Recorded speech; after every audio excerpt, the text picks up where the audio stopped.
right now. Welcome everyone officially to the 2022 Borlaug Global Rust Initiative Technical Workshop, held in conjunction with the Second International Wheat Congress. This is the 11th BGRI Technical Workshop. Can you believe that? And it's our third online workshop. It is a true pleasure to see all of you joining us today across the globe via Zoom and Facebook. We have a truly exciting program for you. It's a little bit long, so grab your coffee, your snack, but you don't want to miss a single thing from our program today. When Norman Borlaug and partners first initiated the BGRI in 2005, you'd be hard-pressed to call the isolated scientists working on rust research a community. That has changed a lot. Back then, the number of rust experts could be counted on two hands. Today, countless number of scientists, as you can tell by the audience today, farmers and advocates are part of a flourishing community dedicated to confronting the challenges facing wheat. Along with rust resistance and other pests and pathogens, wheat must be able to cope with drought, rising temperatures in an integrated cropping system across the globe. These challenges are complex. They are intertwined and sorry, I'm so sorry. I have a little glitch here.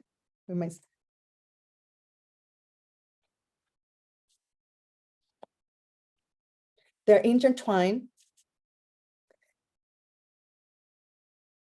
and the difficulties are mounting, as we can tell by the current conflict in Europe, which means rippling consequences that disrupt supply chains, strains resources, and increasingly put staple food out of the reach of those who need it the most. Rust and war have been staple of human civilization since the beginning. Yet humanity has never before been as interconnected as we have it now, both in the problems we face and the solutions that are possible. Here at the BGRI, we believe that solutions are possible when a dedicated community of scientists work together across borders and disciplines. That's why I'm so pleased to welcome this year's keynote speaker, who is one of the global leaders in wheat. Dr. Alison Bentley is the director of CIMMYT's Global Wheat Program and the CGR Research Program of Wheat. Dr. Bentley has spent her career focused on wheat and improving food security around the world. She earned her PhD from the University of Sydney in Australia in 2007, before joining the National Institute of Agricultural Botany in the United Kingdom. There she led international research projects for wheat in Ethiopia, the Gambia, Ghana, India, and Pakistan. In 2020, she joined CIMMYT in Mexico to lead the Accelerating Genetic Gain in Maize and Wheat project. Alison has vast experience working in wheat and knows well the countless security challenges, food security challenges. Welcome, Alison, and thank you for joining us today. The floor is yours. Thank you, Maricelis, and thank you everyone for joining today. I wanted to give a quick summary of the role of wheat in the current crisis, and also some of the response agenda proposed by CIMMYT to address this. So I've called this presentation Wheat in Fields of War, really to highlight the impacts of conflict on wheat, not just today, but also throughout history. And we really see conflict and issues in the global community, global supply chain, having great impacts on the vulnerability of our global food systems. So this statue, "Let us beat swords into plowshares," stands in the garden of the United Nations. And it was donated during the Cold War as a reminder of the link between conflict and agricultural production. So really it depicts the transformation of weapons of war into things that create, so plowshares and things that allow us to produce food. And since the 8th century teachings of Isaiah in the Old Testament, we really see this intricate link between agriculture and conflict in theology and philosophy and in literature. And it's really important to have this historical context to really understand that conflict and agriculture are really intricately linked. And this is really a foundational piece of how we deliver food security and really look at how we stabilize food for the world.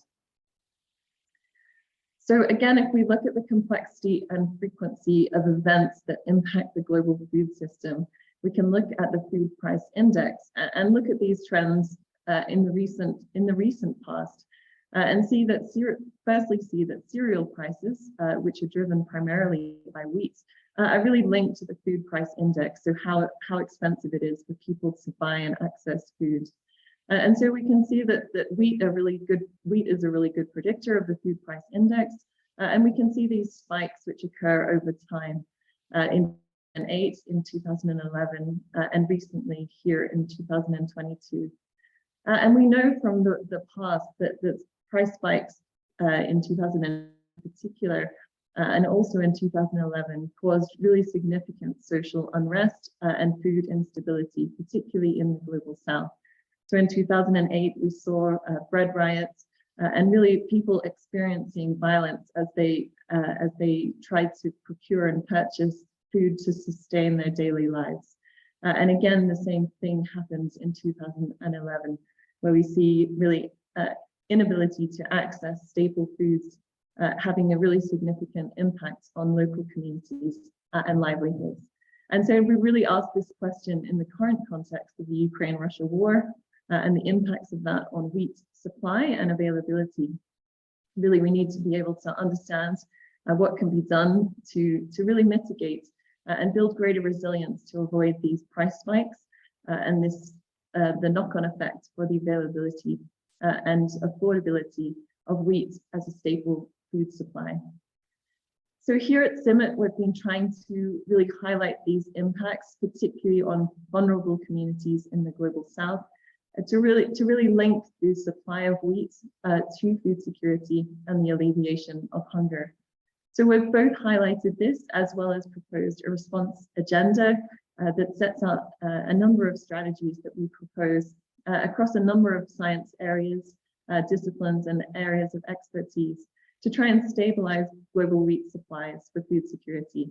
And we think this is really important because we're stabilizing supply, building resilience in our supply chains is really fundamental to continuing to provide wheat to 2.5 billion people who consume it around the world. The pictures on the right here also show new work that we've now initiated in East Africa, targeting specifically the limited supply of wheat in the mills in East Africa at this time, which has significant potential impacts and implications for food security in the region. So if we look at some of the causes of the current wheat supply crisis, we can see here in these maps on the left-hand side, annual wheat exports and imports. So we have really a concentration of export supply, which has happened in the relatively recent past. So we have a few players in the global wheat market, including both Russia and the Ukraine, providing a really high proportion of the world's wheat for imports. And then if we look at the picture on wheat importing countries, so who's actually importing this wheat from these major export providers, we see a concentration of reliance on wheat imports, and these have typically been quite cheap imports of wheat in the global south. So we see a lot of production concentrated in a small number of countries, including, importantly, in the current context, Ukraine and Russia, and then a concentration of dependence on this wheat as a source of imports in the global south.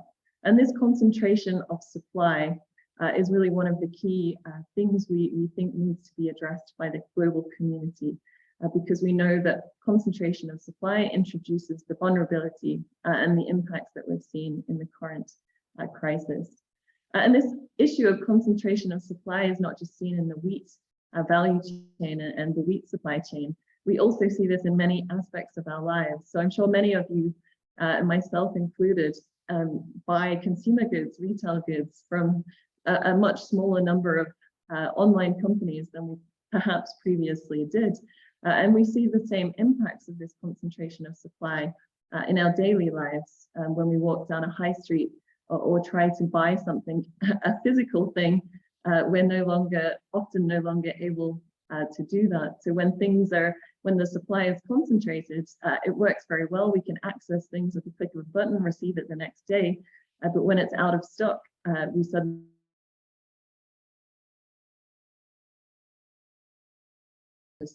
and so we see this in the wheat market, we see it in our daily lives, in our retail consumption, and we've also seen it in the current context in the provision of microchips and the implications of that for the supply chains of consumer electronics all the way through to new cars. So this is really an issue. And if we look over time on this dependency on cereal imports, which have typically been priced very competitively, which has driven the continued reliance on imports, we see that this has been growing over time in Africa and Asia, so two of the target regions of the CIMIC Global Wheat Programme. So whilst in Europe, the reliance on cereal trade has actually reduced over time, we see that in Africa and Asia, the reliance on imports of cereals, which are really a staple food supply, so the reliance on food security essentially has been growing over time and is forecast to grow even more to 2030 in both of these regions. So this is really problematic, not only because there's this dependency on the availability of cereals to import, but because there's an unequal dependency, particularly in the global south. We can also see really growing gaps between production and demand with different patterns of urbanization. And this graph shows wheat supply and demand in Africa. And so we know that demand for wheat is increasing and has been increasing for some time, while production of wheat in Africa has stayed stable or in some places decreased. And so this really leads to a growing gap between the production and the necessity to import wheat to fulfill this demand. And this has also driven the vicious cycle of the availability of cheap imports from concentrated supply has led to decisions about production and where production is prioritized and occurs. And we see this really visually, as I mentioned, in East Africa. So if we look at the port of Mombasa, really the wheat comes in on very large container ships, is all processed in this infrastructure, which is at the dock, and then is progressed through the value chain to provide wheat, which is growing in demand. And we can see a typical wheat grist, the flour relied on by the milling industry, is really kind of composed almost 60%, so the predominance of Russia and Ukraine wheat to really supply the demand in East Africa. So this is a real problem at this time because these boats are not arriving into the port of Mombasa and these silos are emptying, and we do see really a significant potential for great destabilizing impacts of this lack of availability and high prices and what they mean all through the wheat value chain, as well as for people who rely on wheat as a part of their daily dietary requirements. So as I mentioned, we've been proposing some short, medium and long-term solutions, and these are laid out in this recent paper. The link is here.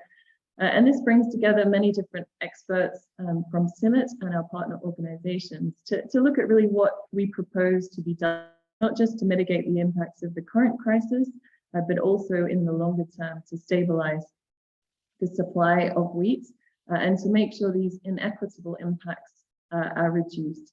So in the short term, we describe these in much more detail in the paper, but we see real potential for boosting production. A lot of this is plant breeding and agronomy and all of the packages of solutions around this. Ensuring access is really about how we use wheat in the market context, so wheat for food versus wheat for feed, subsidies and incentives that can be given, which also encompass fertilizer, another really core component of our agricultural systems where we see reduced supply at this time. And securing supply, this is new work that we're doing, working on blending of wheat flours in order to mitigate the current price spikes, particularly in East Africa. In the medium term, we're looking at targeted expansion of wheat. Obviously, this is not possible in all geographies and needs to take into account the agroecological settings in which wheat's produced, as well as government policies and directions on expansion and priorities for wheat production. Linked to this is the development of self-sufficiency pathways, where we again see really the portfolio of plant breeding agronomy, bundled packages to provide wheat that can be produced very effectively and efficiently in different parts of the world. And then very, very relevant to the work of BGRI, and I know Dave Hodson's also presenting, is about our monitoring capacity, both for plant pathogens, but also for understanding where wheat's produced and how vulnerabilities are detected, having early warning systems, not just for pathogens, but for other stresses in the system, such as conflict, such as climate change impacts, and really the necessity to have greater monitoring capacity that provides comprehensive and transparent data. In the longer term, and these are really not things that we think we can wait to the longer term to deploy, but are things that we need to start thinking about now in order to secure the long-term stability of our wheat system, is really looking at these drivers of agro-ecosystem diversity and how we achieve our sustainability goals, whilst also maintaining the production that we know is needed to sustain the world's population. We also see a really important role for understanding and addressing gender disparities that we know exist in rural households, in rural communities, and in different regions of the world, in farming communities. And here it's really important to recognize that when we propose something like boosting production, actually this changes potentially the gender dynamics of how wheat is produced, because it becomes it potentially moves out of another cropping system, another production system, which may have different gender roles. And we really need to be able to understand these at scale in order to move forward effectively with our multiple goals of ensuring gender equality, ensuring food security, and ensuring the sustainability of our wheat production systems. And then obviously the final one is about increasing investment, which is something I'm sure we all would like to see. But we really argue that having sustained investment in the stability of our global wheat system is a hugely beneficial thing to do in terms of both stabilizing food supply, but also food and nutritional security and the security of the most vulnerable reliant on wheat around the world. So with that, I'll leave it there. Thank you very much for the opportunity to present. We've obviously, there's much more detail in the papers that I mentioned, and I really welcome any discussion or questions. Thanks, Maricelis. Thank you, Alison.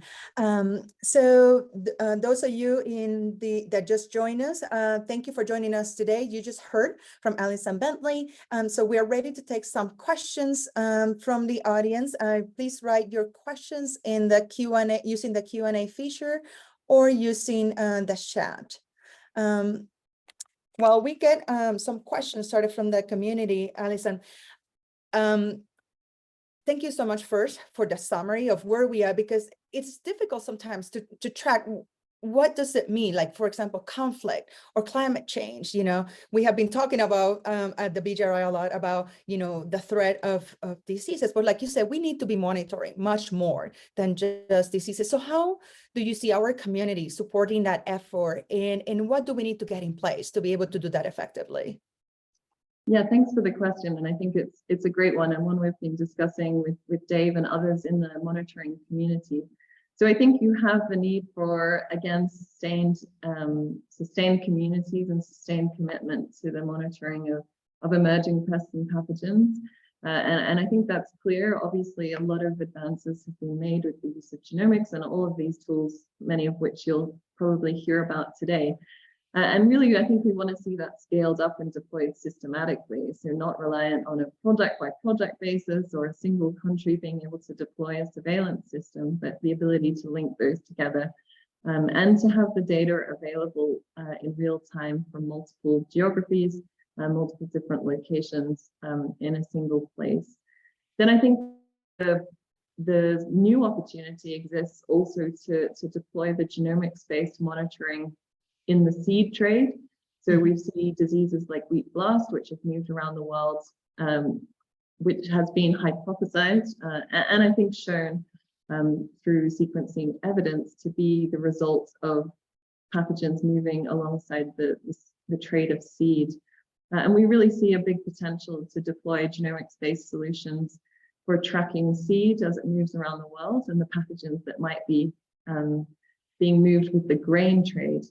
And there we highlight some of the opportunities that might exist with COVID testing laboratories, which now exist everywhere around the world. So can we turn those all into kind of pathogen genomics facilities? So instead of getting your COVID test before you take a flight, a batch of seed gets a COVID-like pathogen test before it gets on a ship to go to another part of the world.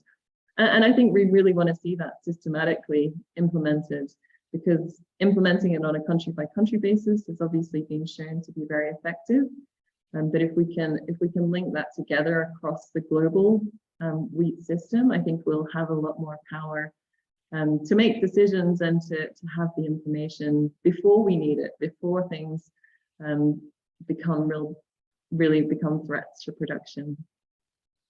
Thanks, Alison. And I'm just looking at questions from the audience. And Asif Islam asks, apart from biotic stresses, abiotic stresses is now a day.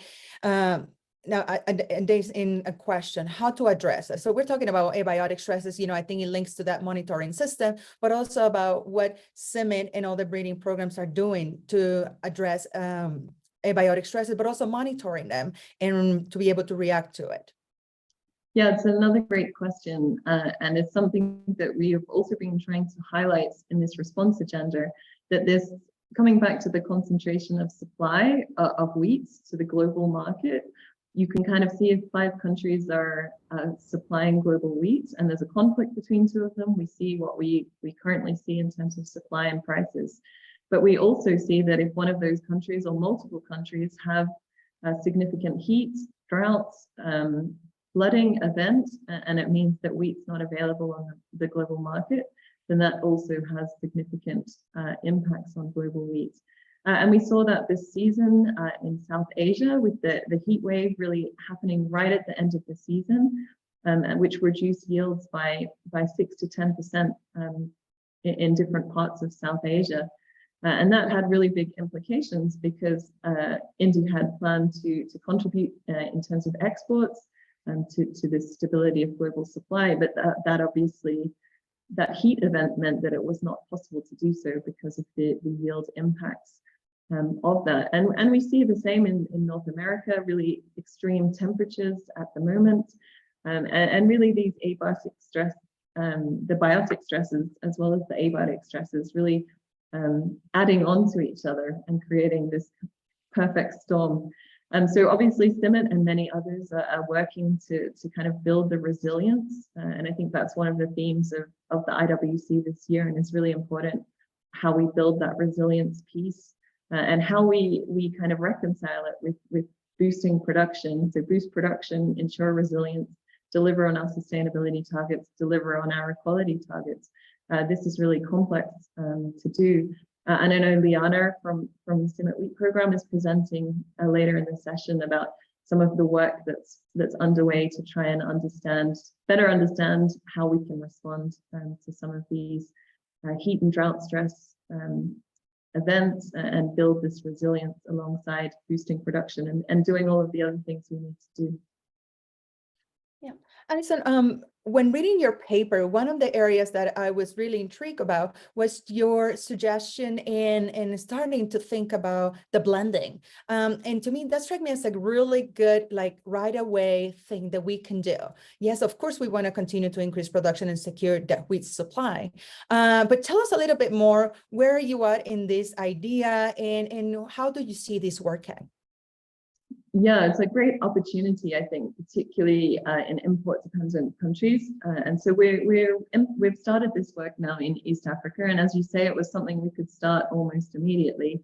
And here we're really proposing to do flour blending, which has been done before, really from a nutrition and health context. But to say, can we use blending as a way to reduce the price of a consumer good, which is bread or a chapati or something that a consumer will buy. So in East Africa, where there is very limited import of wheat at this time, we've started working with the largest miller in East Africa to develop flour blends. And this work is using millets and sorghum to say, can we substitute 2, 5, 10% of wheat flour with the flours of these other crops, which also offer potentially other benefits as well as price. So we're creating these cereal blends with commercial mills to make sure it really represents what is actually possible to do at scale. And then testing, Itria Eber at CIMMYT is leading the work to test the functional properties. Do we retain all the functional properties? Can we make bread? And then Sarah Karayuki from the team is doing a lot of consumer testing. So do consumers still want to test to eat these products, which is obviously really important when doing this work at scale. So Sarah's doing a lot of work in peri-urban and urban settings in East Africa to say, okay, if we can create plans, if we can functionally test them, use them to make chapatis or bread, do people want to eat them? And these are really important questions and really exciting for us as breeders to be out on street corners in peri-urban Nairobi, asking people if they want to eat something, and then working backwards, kind of how do we breed for this? How do we make sure we provide these things into the market? So really exciting new work that we were able to start immediately working on, and I think has really great potential. Very cool. I'm super excited to see where this is going and the capacity of our community to look at the problem more holistically. So we're not concentrating on one trade, one product. We're saying, how does wheat fit in nutrition, in society? How do we secure food security? Because at the end of the day, that's what we're here for. If we have to reinvent the way we look at the role of wheat and how it can really support other value chains, I think it's really exciting. So we look forward to the updates on this in the years to come. I know there's several questions in the chat that are mostly about biotic stresses. So we're going to have a full session on this. So I would say, hold on to your questions, and we're going to get to those questions when we get to that session. So thank you so much, Alison. And now we're going to move to our technical session. Okay, so we're moving now to the first session, the technical session, and we are going to start with wheat breeding. You know, that's one of the key components of the BGRI and AGG. And also, I just want to do a shout out again to the International Wheat Congress that is happening next week. So make sure that if you haven't registered, go ahead and register, because you are going to hear more in depth about what is happening in the world of wheat and the research in all different areas. So we will have presentations in this session by Irena Ndaya from the University of Minnesota, Jianping Zhang from CSIRO, and Shitaye Megrisa from EIAR, followed by a flash talk by Usma Afrin. We will have all the questions at the end of this session, so please continue to post your questions using the Q&A feature or the chat, and I will make sure that some of those questions get answered online or like live, or if not, the speakers will answer it during the following session. So with that, let's start our session. Thank you very much for inviting me here to present our work on de novo assembly and the phasing of the eukaryotic genome. Xenia graminis triticii is the fungus that causes stem rust disease of wheat. It is a major threat to the global production of wheat. Rapid pathogen evolution has made disease control a challenging task. Therefore, understanding PGT population dynamics is critical for devising effective disease management strategies. PGT requires 2 hosts to complete its life cycle. New genetic variants of PGT can arise from both sexual and asexual mechanisms. Beriberi serves as the initial host where sexual cycle of the fungus is completed. Spores from Beriberi can infect the primary host wheat.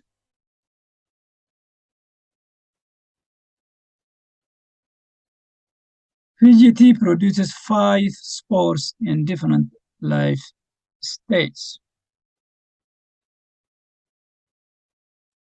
PGT completes its asexual a sexual life cycle on primary host, in this case, wheat.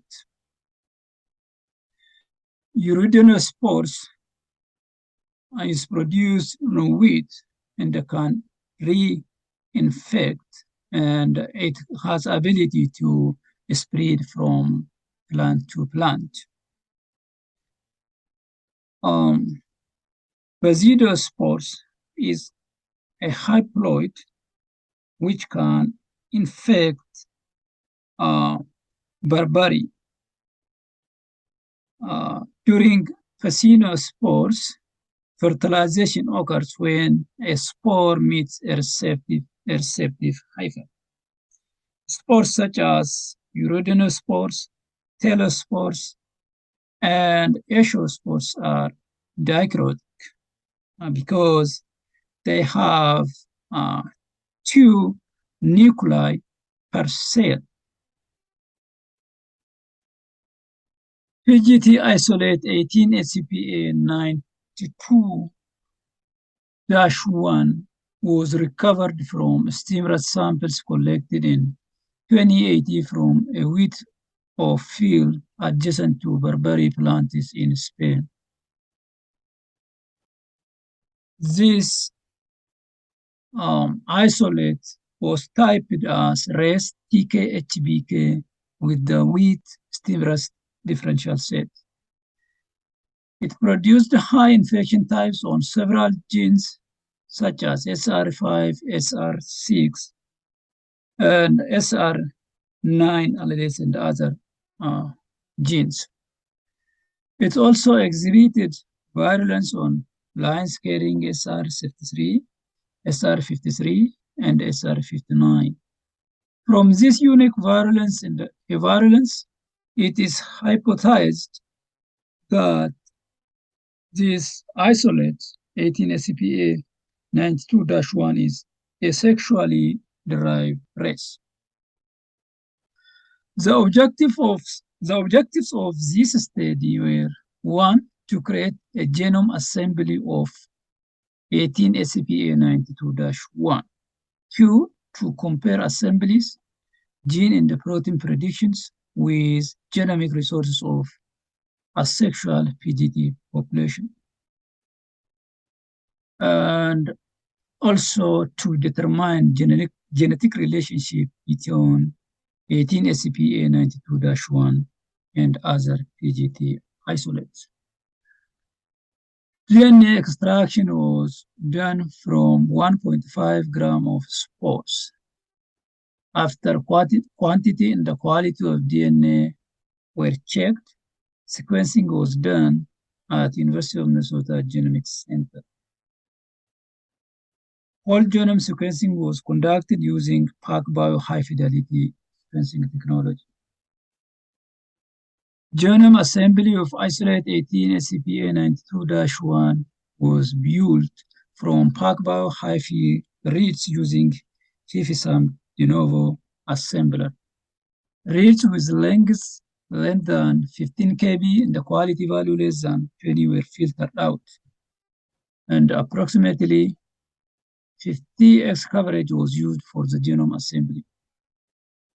To remove contigs of plant organelles such as mitochondrial, ribosomal, and chloroplast DNA, local NCBI nucleotides database was used. To assess the completeness of the genome assembly, Busco genes was used.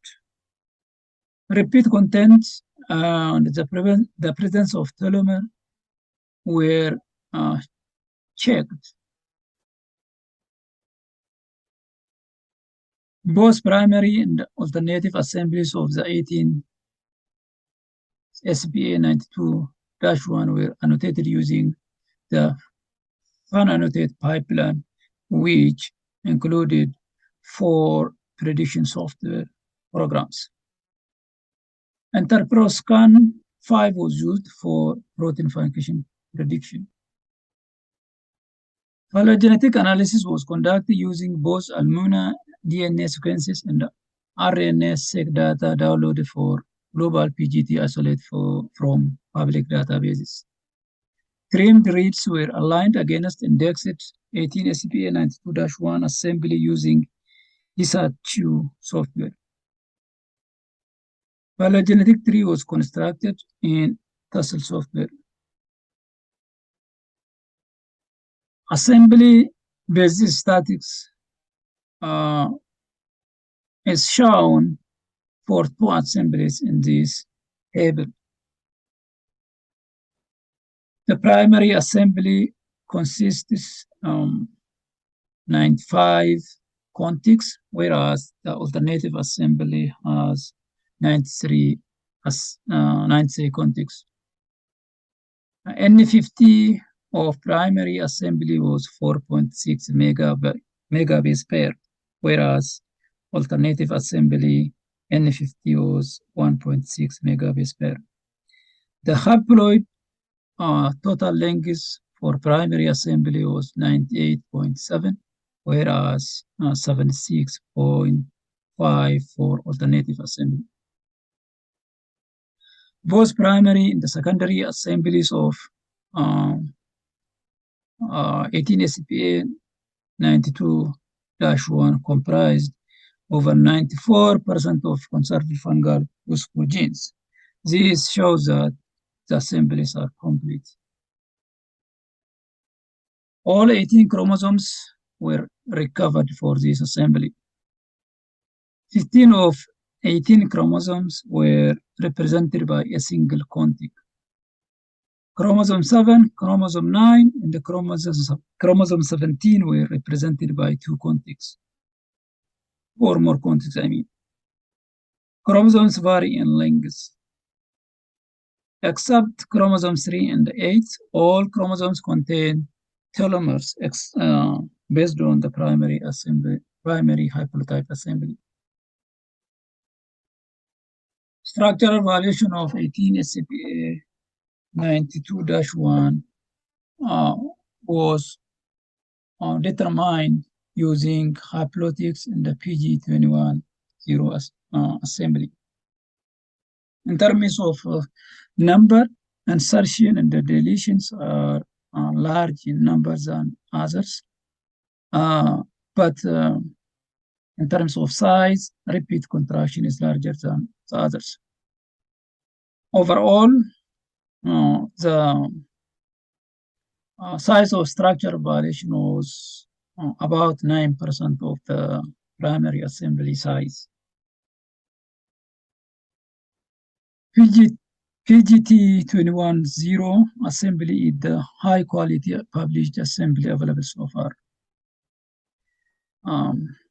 At chromosome assembly level, there's a good collinearity between corresponding chromosomes of PGT21-0 and 18 SCPA 92-1, except at chromosome 3 and the chromosome 6, where inversions were detected.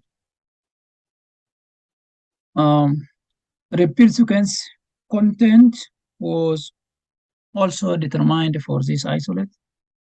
Generally, about 50% of the assembly is repeated sequence. From different classes of repeat classes, interspersed repeat class is larger than the other repeat classes. A total of 15,017 genes were predicted for this assembly. And also proteins predicted for this assembly, and a total of 14,192 chromosomes proteins were predicted. Out of these, 1,215 proteins are secreted proteins. This circus plot shows the distribution of genomic features on chromosomes. The outer track is for number of genes. The middle one is for number of SNPs, and the inner track is for structural variations. So the way this was done is the number of genes per 100 kb was counted for each chromosome. And also the same for SNPs and structural variation. So the zigzag shows the variation across different regions. Phylogenetic analysis was conducted using 2,390 SNPs, which are identified based on 34 global PGT isolates. The 18 SCPA 92-1 was indicated by red arrow on the top right. It is closer to isolate from Europe than PGT21- from South Africa, where PGT21-0 was clustered with other races from South Africa. Similarly, ETK-SK, which is the original UG99, it was clustered with other two races from Ethiopia, ET01 and ET02. So 18 SCPA 92-1 related to IR01 with similar geographic origin, that is West Europe. In summary, haplotype resolved assembly was developed for one sexually derived isolate of PGT. The assembly is comparable in size and the quality with previously released PGT assemblies. The 18 SCPA 92-1 chromosome assemblies were largely collinear with the PGT21-0 chromosomes, with exception of chromosome 3. Number of genes and the proteins are in the range of that of other isolates. From phylogenetic analysis of global PGT races, isolates from the same geographic origin were clustered together. At this time, 3 more isolates have been submitted for sequencing. Finally, I want to acknowledge Eugene Lab, particularly Radhika and Pablo. Radhika played significant role in DNA extraction and working on sequencing data as well. And also Pablo contributed to this project by phenotyping the races. Majority of the lab work was done in Zabo's lab, and also some lab work was done in Rose lab as well. The fund for my research came from USDRS, National Plant Disease Recovery System. With that, thank you very much for listening. If you have questions and comments, you are welcome. Hello everyone, I'm Jinping Zhang, currently work at Cyril, Australia. It is a great honor for having this opportunity to share some of our most recent works on wheat stem rust resistance with you. As said in the title, today I will talk about the cloning of SR9 locus, the largest stem rust resistance allelic series in wheat. Wheat is an important crop, for it provides about 20% calories for human being daily. And wheat rust disease has been the major threat for wheat production since Roman times. Historically, farmers used to rely on the superpower to worship the god of the wheat rust. Host resistance was used to control rust started as early as the 20th century and following by the renowned Green Revolution, which was initiated by Dr. Norman Borlaug. One of the major components of Green Revolution is actually the breeding for resistance against stem rust. So well study and utilization of SR9 were part of this effort as well. With 8 alleles predicted at a single locus, SR9 becomes the largest stem rust resistance allelic series in wheat. The only other comparable one is the PM3 for powdery mildew in wheat. I used to wonder why I'm often hearing about SR2 but never SR1. So what is SR1? It is actually also one of the SR9 allele, SR9D. In fact, the first SR9 allele, SR9A, was reported as early as in 1956. And in 1960s, we got 2 more. 3 more from 1970s. The most recent 2 alleles were reported in 2014 and 2021, respectively.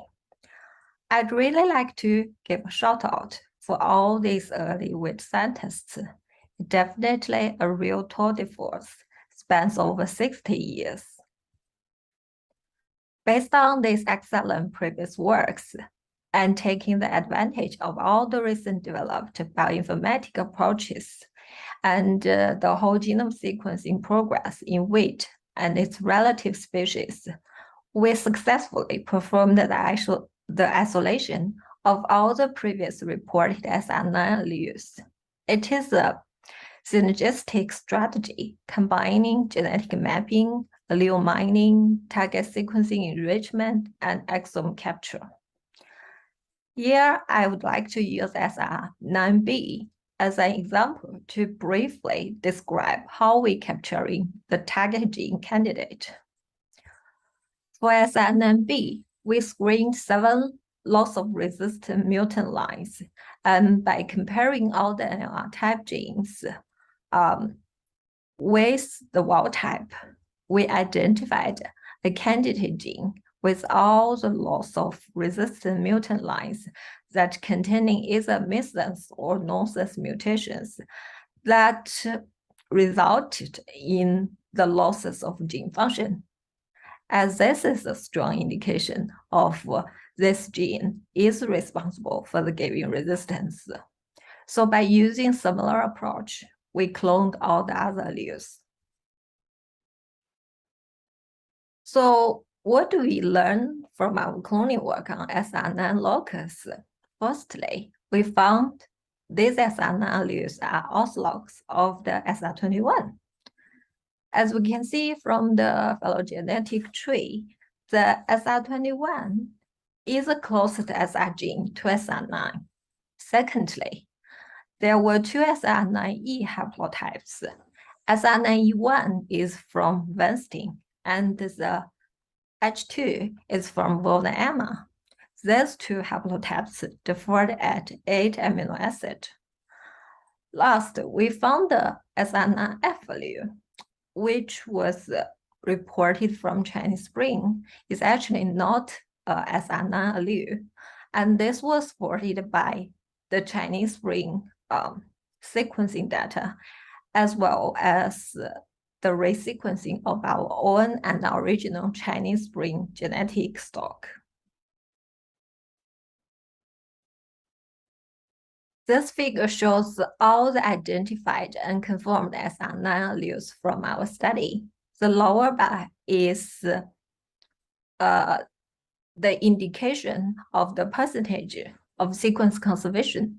As we can see, all these S9 alleles shared a highly conserved N-terminal, and this high conservation even extended to the NBRC domain and part of the LRR domain. And the most polymorphic region was identified towards the C-terminal of the LRR.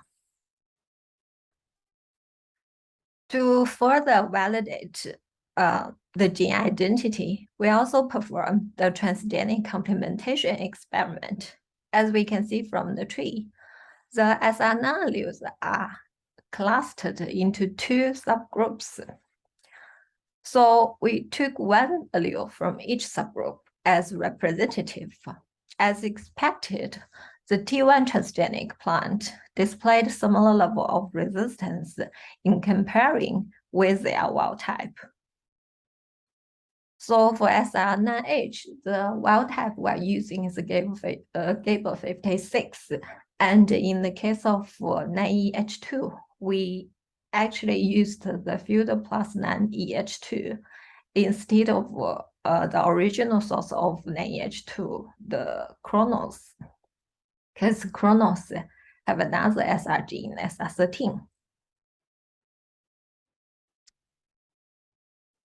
These works were carried out by Namala and Matt from USDA, Shisheng and Hongna from Peking University.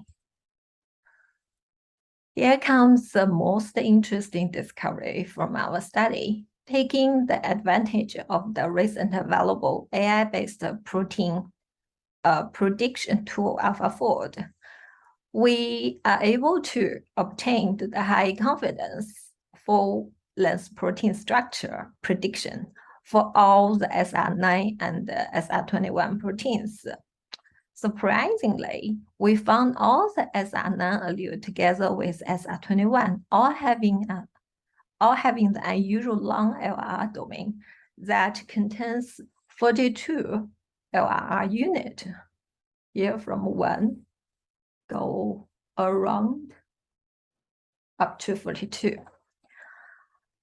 And compared with the majority of the rest SR protein only having 17 LRRs, we also confirmed that the 3 alleles of SR9H, SR9B, and SR9G default only at 2 residues. If we take a closer look, the 9H and 9B, and the 9B with 9G, actually, pairwise, they have only 1 amino acid difference. For instance, this glycine to arginine change actually enabled the SR9H resistance against the UG99. It is noticeable that both 9H and 9G differed with SR9B for 1 single positive charged residues, which is methionine to lysine and glycine to arginine. You will be very fascinating to explore how these positive charged residues were involved in altering the RAVR recognition or the resistance specificity. Not only the unusual LRR, these SR9, SR21 allele encoded proteins also have a unique N-terminal structure. We found, unlike the rest of the cloned NLR type SRs, all the SR9, SR21 proteins are lacking of a predictable coil-to-coil or CC domain. And both the N-terminal sequence alignment and the structure prediction agreed with this feature. We identified an extra 51 amino acid motif only from the SR9 and the SR21 proteins. And this extra motif appears to form also an extra helix when compared with the typical 4 helix bundle CC domain previously reported for SR33, SR35, and Arabidopsis R proteins R1.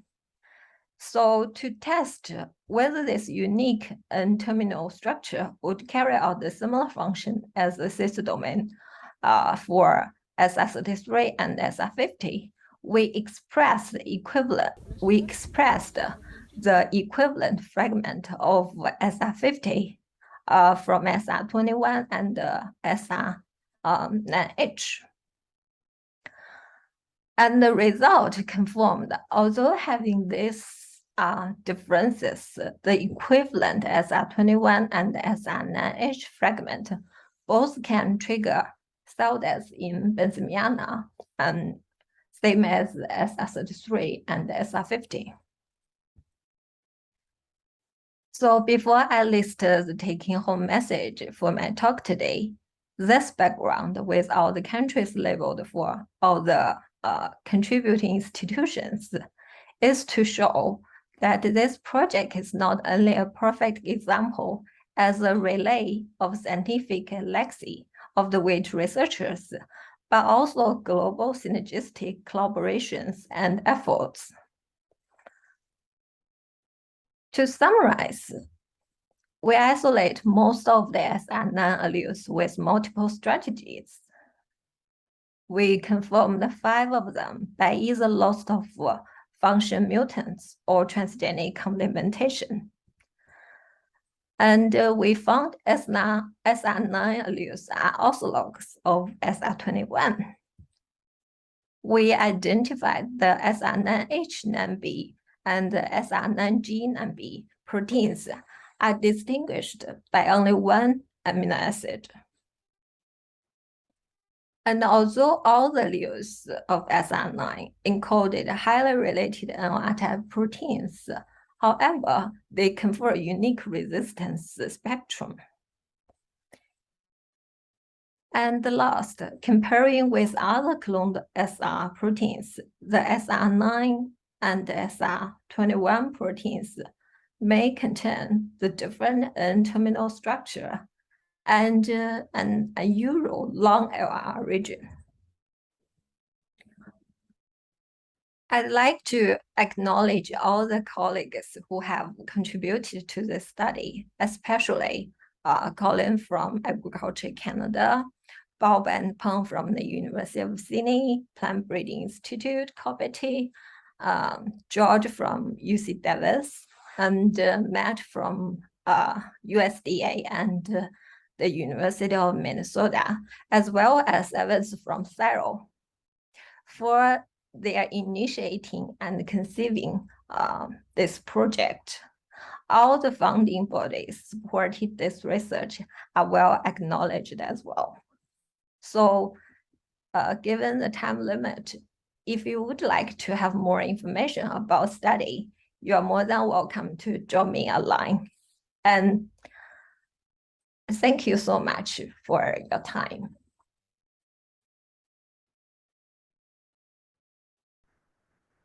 Hello everyone, my name is Shukaya Roma. I'm from Ethiopia.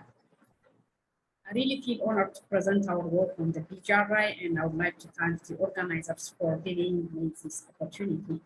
And I will present the part of my PhD work, and the title of my presentation is Clinical Mapping of Seedling and Feed Status Standards in the Kenya and Bantu growing population.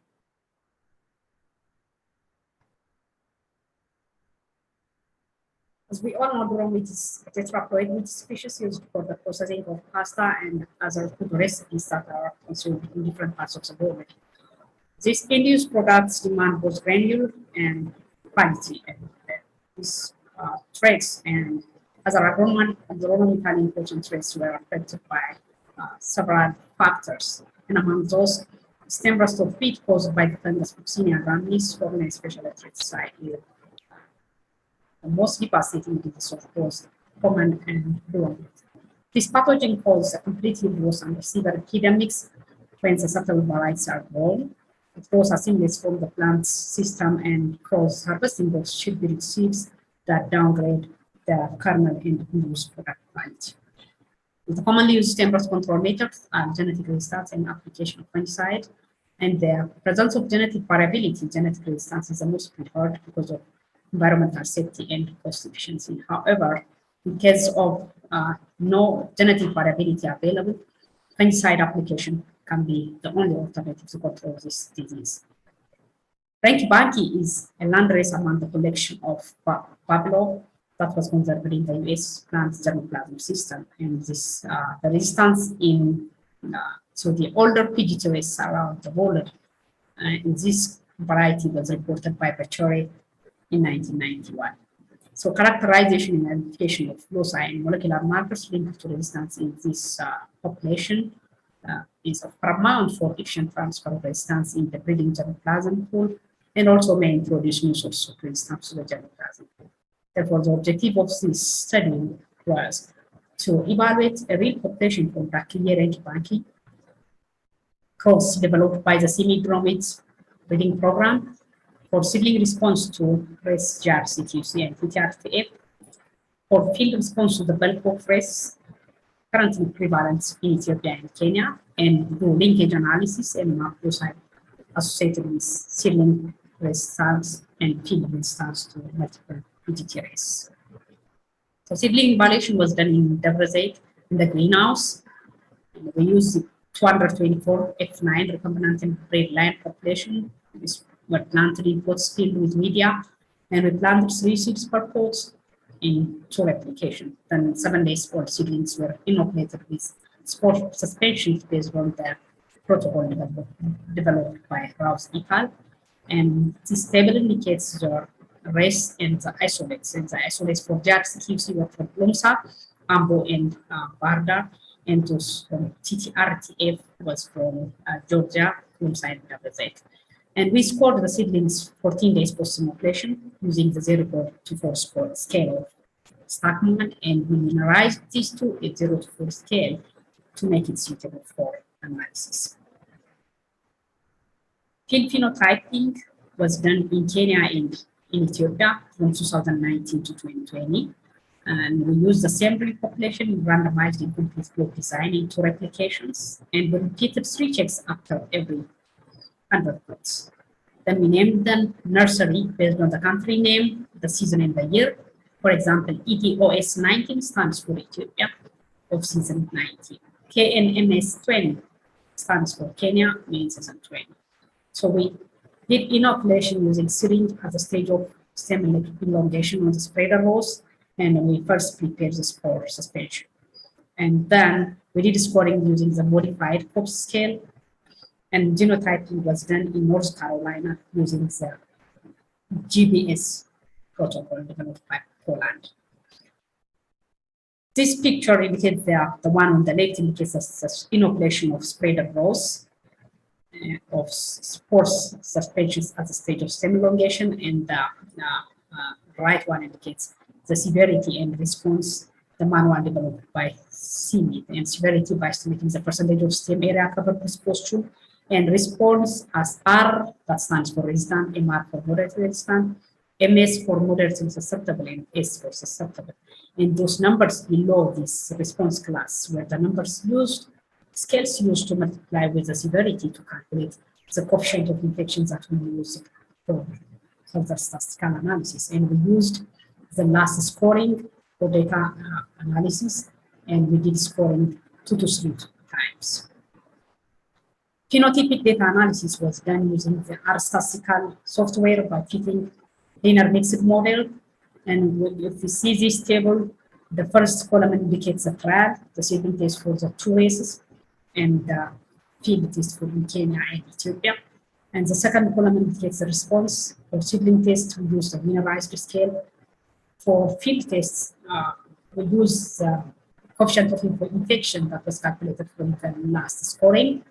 And in case of the Ethiopia main season 19, we transformed the data to square root because of skewed distribution. And we did this to meet the assumption of normality for linear model. So the 3 of their models look the same because we considered the genotype and the rate as random effect. The second column for the second row, we added the row effect as in the model because the fixed effect of the row was significant. In all these 4 cases, we use the LMR function of R, but for the second case, we used a linear function of R. From this linear mixed model, we estimated the variance components and calculated the heritability, and also the labs for the field response to use it in the QTL analysis. We did marker filtering and QTL analysis, and filtering was done before imputation, and SNPs about 20% missing data and about 10% heterozygous, and perfectly removed from the data. And our QTL package for QTL analysis requires the ABH format. The A that stands for the homozygous allele for the susceptible parent, B for the homozygous for the resistant, and H for the heterozygous. For this, we use 7,418 SNPs for 201 lines, and We generated 929 SNPs for 190 lines that were polymorphic, and the missing data was imputed using the field genome function in the RQTL package. Then we further proceed with filtering. Then lines above 95% identical alleles with segregation distortion after chi-square test, and genotyping error, switched alleles, markers with double crossover counts above 10, and lines with crossover counts above 60 were removed from the data based on the manual prepared by Proman in 2003. Then we did genetic classification estimation using the Fasambi mapping function, and QTL analysis was done using composite interval mapping using 843 quality markers for 175 lines. And these graphs indicate the distribution of the coefficient of detection in the field and for the linearized scale for the seedling response of the recombinant inbreed lines. And this slide looks a little bit busy. As we see here, the distribution in ET oxygen 19 was normal, and the one in ET-MS 19, the main season 19 was skewed to the resistance score, and in Kenya, main season 19 was normal, and in Kenya, main season 20, it looks bimodal. This difference in the distribution may indicate the variation in race composition across the different environments and seasons. And we also estimated the heritability that ranged from 0.58 ET main season 19 to 0.85 in Kenya main season 19, and the one in Kenya means for some it was high heritability, indicating that this resistance was qualitative. And for the seedling test, the distribution in either cases was skewed to the susceptible score, and the estimated heritability was 0.76 for response to JARS-QC and 0.80 for response to TTRTF. And these R's and S were the position of the resistant and susceptible parents in the response for the field and seedling.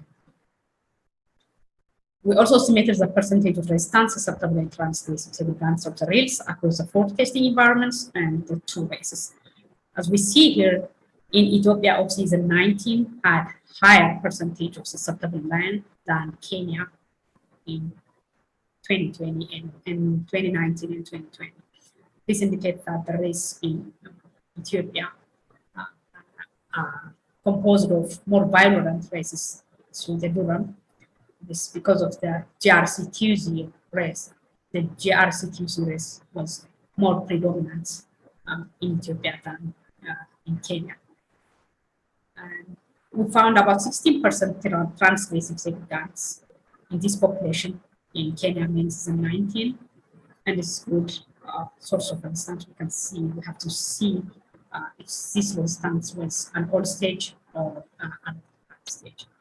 And for the percentage of resistance lines for race JARS-QC was a little bit higher than the race TTRTF, indicating that the TTRTF is more virulent than JARS-QC race, which was a recent race and caused epidemics in Italy.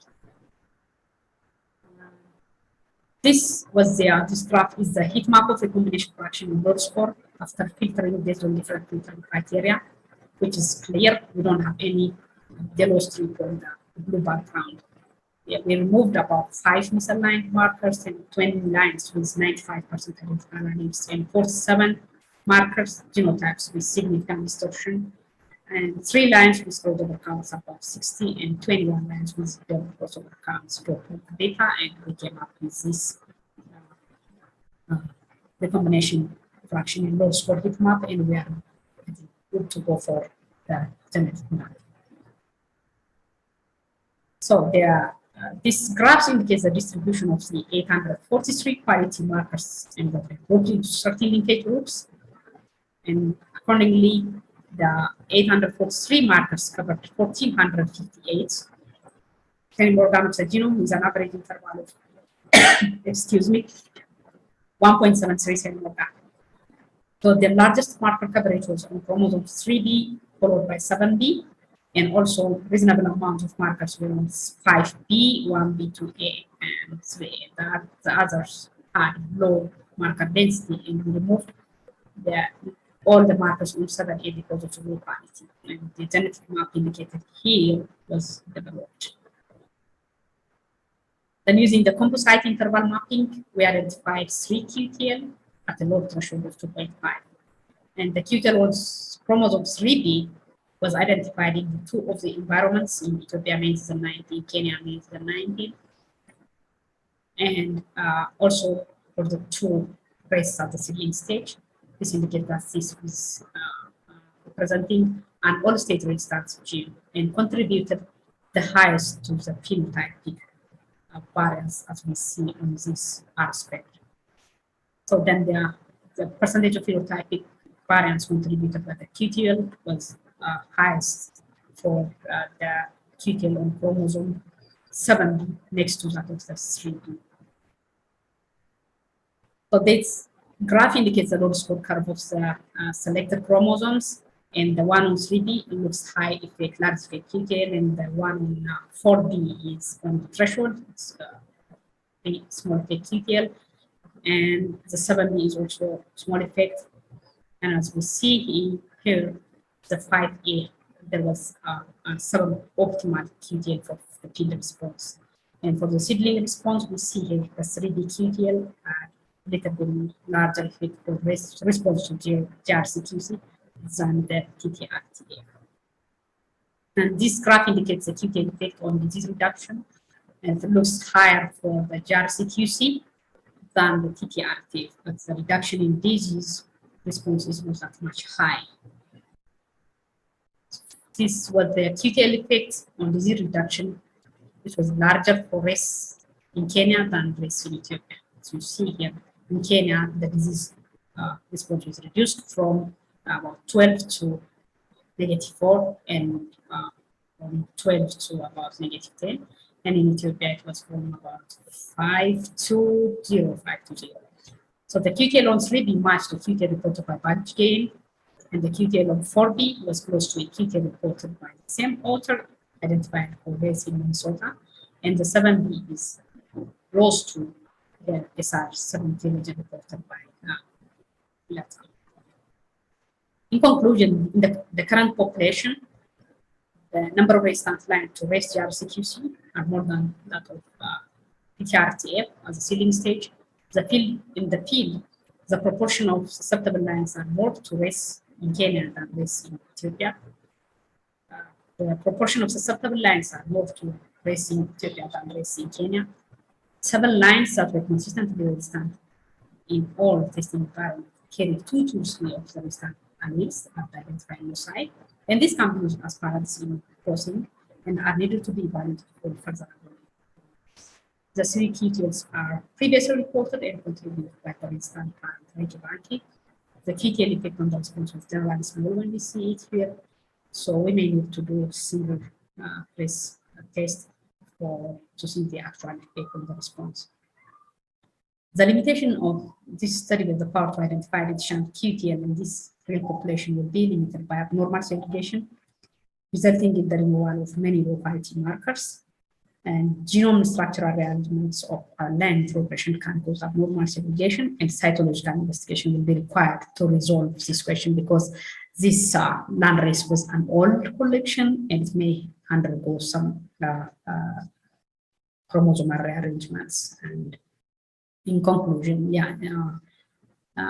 thank you for listening to me. And at last, I would like to thank the special committee, my special committee, Mark Sorrells, Gary Barstow, and Marcel Sasipedo, the DGGW project for supporting my study, and Dr. Karim for providing my the study population and other esteemed colleagues for helping me in various ways, and all the Sorrells lab, EIR, my home institute, and Gina Brown's lab, and my family. Thank you all for listening. I would like to take questions if you have some.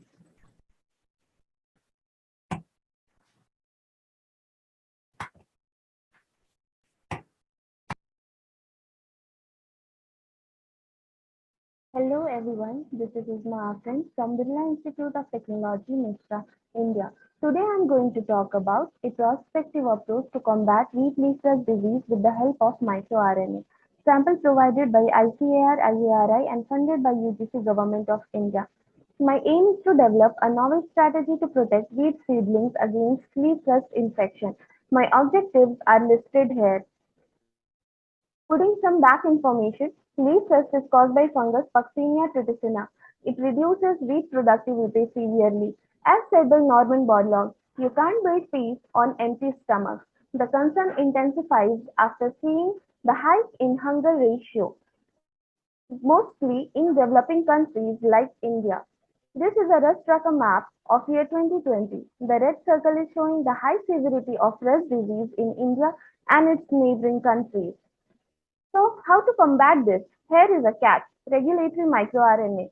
MicroRNA are small non-coding RNAs that regulate gene expression with the help of RNA interference mechanism and show greater role in biotic and abiotic stresses in plant. MicroRNA like RNA are same as microRNAs, but their origin are different. So for this, we have constructed 4 small RNA libraries from leaves of wheat near isogenic lines of susceptible and resistant wheat plants, inoculated with uridaceous spores of Puccinia and mock inoculated. These small RNA libraries are mapped with each other to get unmapped reads. From these unmapped reads, novel microRNA and microRNA like RNA identified following a proper bioinformatic pipeline.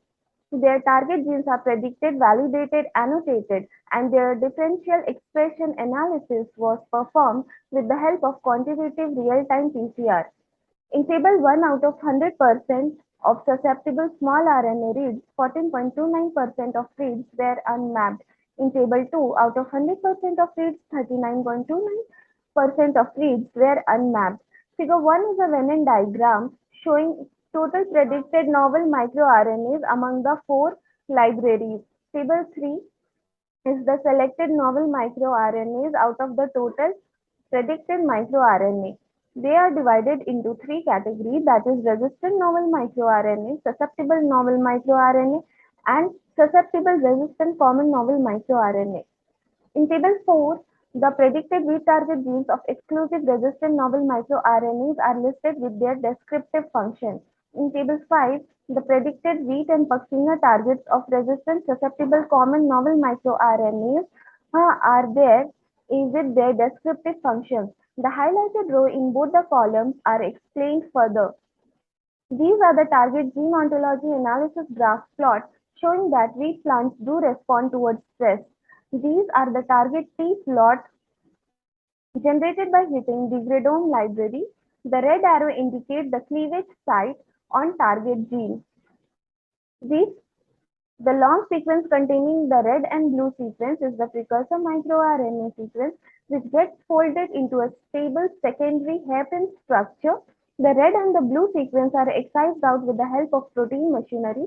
The red sequence is known as antisense microRNA and the blue sequence is known as mature microRNA sequence, in which mature microRNA sequence do complementary seed pairing with its target gene. Here we can see that one microRNA is target pairing with 2 genes. This is a flowchart showing the expression status of all novel microRNA and their respective target genes. In figure 11, the expression of microRNA 8 is directly proportional to the expression of its target, that is leaf rust resistant protein in figure 12. As the infection time point increases, the expression of microRNA 8 increases. So if we increase more the expression of microRNA 8 artificially in wheat plants, the wheat plants will be resistant towards leaf rust. In figure 13, the expression of microRNA C is inversely proportional to the expression of its target syntaxin 16 in figure 14. Syntaxin 16 in Puccinia plays role in membrane trafficking. So if we increase the expression of microRNA C artificially in wheat plant, there will be a communication gap between host and pathogen interaction. From the total resistant genes, majority of the genes are located in chromosome number 1, which could be further used in wheat breeding programs. Our microRNA of interest are encapsulated in the nanoparticles, which will be sprayed on the wheat seedling to keep it safe from leaf rust. My conclusions are: one common microRNA indicate the possibility of co-functional microRNA. Resistance, susceptible, and pathogenesis-related novel microRNA like RNA and microRNA are found in wheat and Puccinia. Puccinia microRNA like RNA indicates a strong cross-kingdom communication. MicroRNA expressed differentially illustrate that microRNA expression is activated upon Puccinia attack. One microRNA with multiple targets. Functional annotation of target genes reveal that microRNA enhances plant resistance.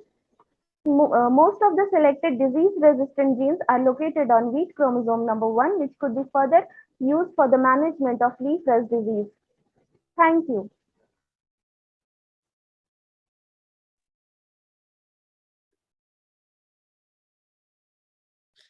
Great. So that concludes the session for plant breeding. As you probably noticed, our first talk by Irena probably would have fit better in the surveillance, pathogen surveillance session. So sorry about that. So we will take questions from the audience. So if you have a question for any of the speakers, please use the Q&A feature in the webinar, or put it in the chat and we will pass those to the speakers. So while we wait for questions from the audience, I have a couple of questions, and I will start with Dr. Sang about if the speakers can please turn on their camera so you can then answer to the questions live. That would be great, so people can see your faces. So Dr. Sang, you talk about one of the unique features of your talk. It's about the change in an amino acid, a single amino acid between SR9H and SR9B alleles. Could you elaborate a little bit about the significance of this just single amino acid that can then turn, the difference between a resistant and susceptible reaction? I know we have heard in the past about this, we have done some research, but now that you have confirmation that in the SR9 alleles, this is the case, can you please elaborate on the implications of this for durable rust-resistant breeding? Yes, you're very right. So actually, the most interesting part for this study is about we provided underlying knowledge or information about probably we will have a chance to design a durable resistance against the multiple pathogens. So I guess basically that's the impact of our study and the implication. Yeah. Yeah, we're just wondering about that single amino acid change, because as we continue to build durable resistance, but the pathogen continues to mutate and evolve, it seems like we're really against a tough challenge here. And when we talk about the race-specific genes versus the non-race-specific, so I wonder if you expect to see a similar kind of single amino acid change between them, or are we thinking that they may be a different mechanism, and that's why we're seeing this broad resistance to like multiple pathogens or multiple races? Yeah, I think it's difficult to say at current currently, it's difficult to make a conclusion of this one single amino acid is a key thing for altering all the resistance, because as we know, when we talk about the R genes, the NR proteins, so the LR region is actually in charge of or responsible for the resistance specificity.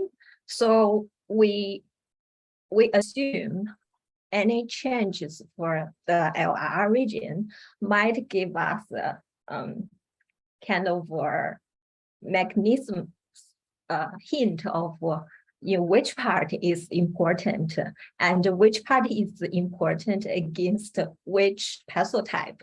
So we are kind of opening a door for slide opening a door, but we couldn't see clearly how the whole mechanism is like working now. Yeah, that's my understanding. Yeah. Yeah, thank you for that. And like you mentioned in your talk, 60 years of research have gone into identifying this allele. So I know there's a lot more work to do. So thank you for adding one more piece to the puzzle and help us clarify this. So hopefully I will be looking forward to see the next research on this. I will take one more question now. This will be for Shitae. Shitae, great presentation, and it's great to see the conclusion of this work. I know this work was part of your dissertation, your thesis project here at Cornell. So one of the interesting parts of your research was the identification of the QTL in 3B that seems to be pretty consistent across multiple environments and races.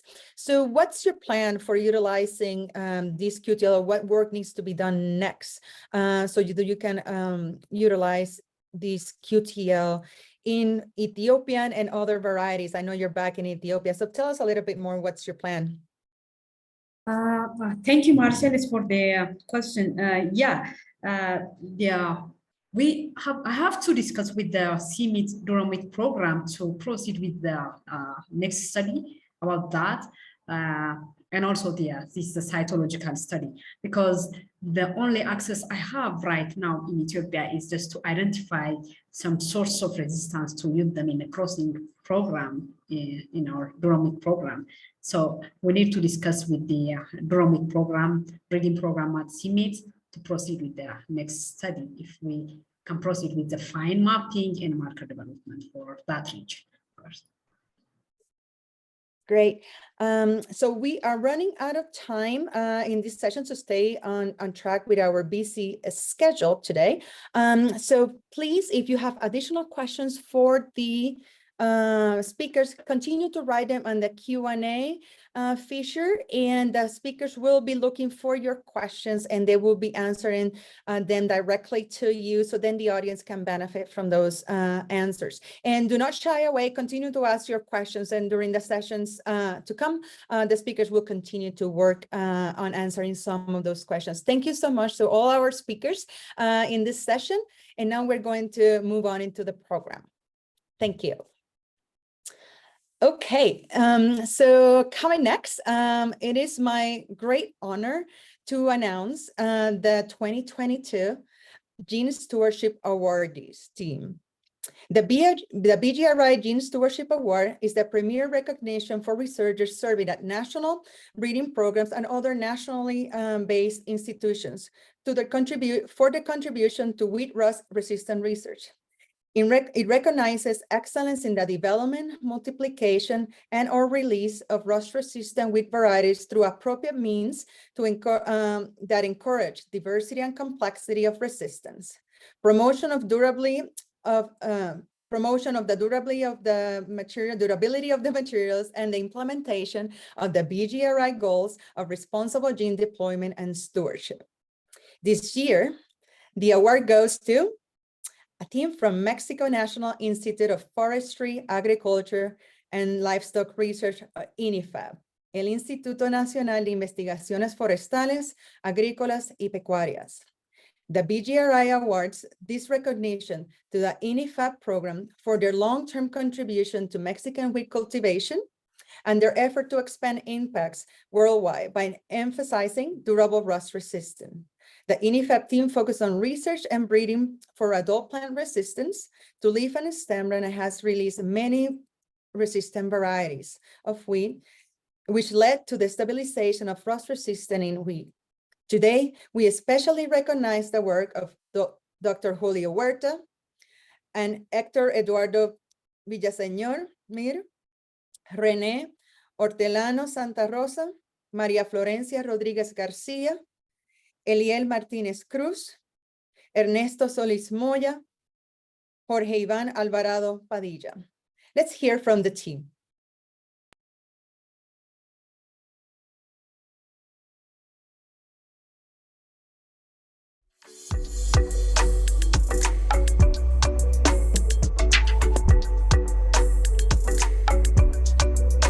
Hello to all. My name is Julio. I am a plant pathologist and a wheat breeder. I have been working for the Mexican National Research Institute, INIFAP, since 1977 at various experimental stations. It is a privilege to introduce you my working team, which has been responsible for releasing wheat varieties in Mexico over the last 2 decades. Héctor Eduardo Villaseñor Mir, Lalo. Lalo is the national coordinator for the Mexican wheat program, initially responsible for breeding wheat for rain-fed conditions. He is now also responsible for varieties suited for irrigated zones. René Hortelano Santa Rosa.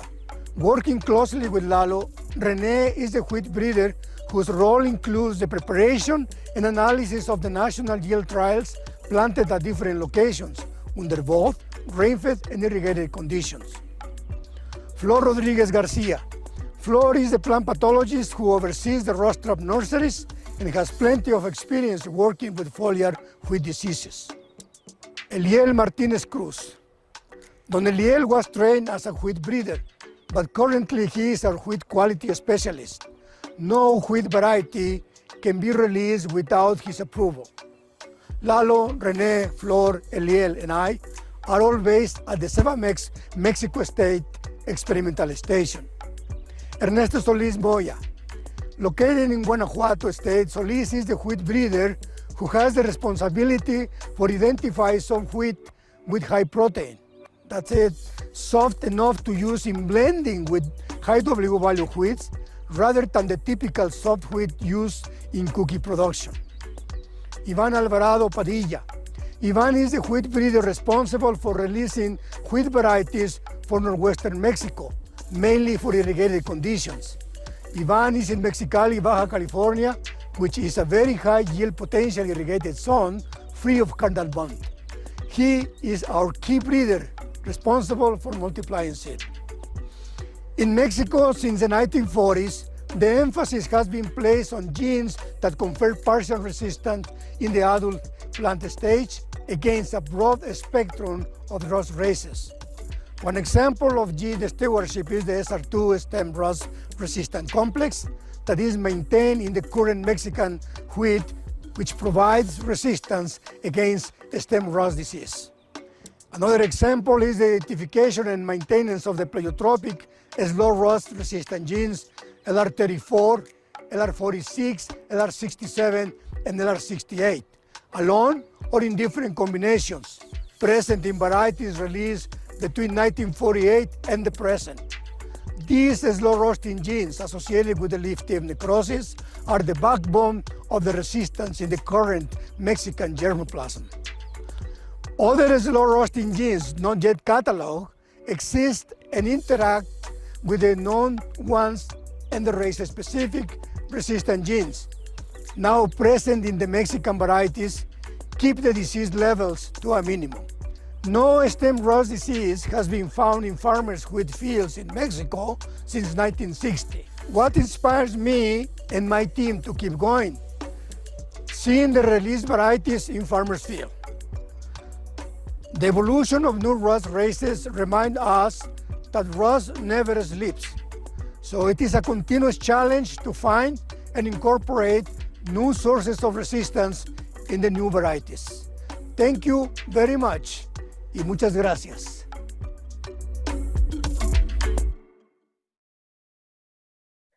Wonderful. Congratulations again to the INIFAP team. So well deserved.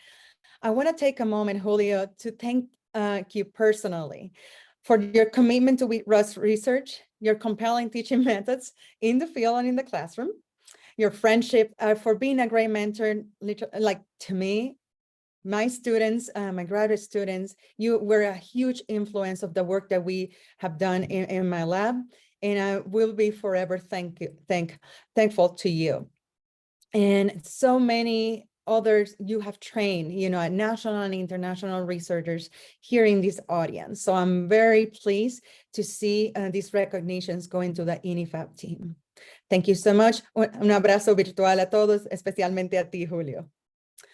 All right, so with that, congratulations again to the team. And we are going to move to our next session that goes on point with the Gene Stewardship Award. Let's talk about pathogen surveillance. We have technical talks by Dave Hudson, as expected, always from CIMMYT, Catherine Bradshaw from the UK Met Office, and Pablo Oliveira from the University of Minnesota, followed by 2 flash talks by Noyokina Cole and Radami Abdelhamid. Let's hear from the speakers. Remember to write your questions and we will address it at the end of the session.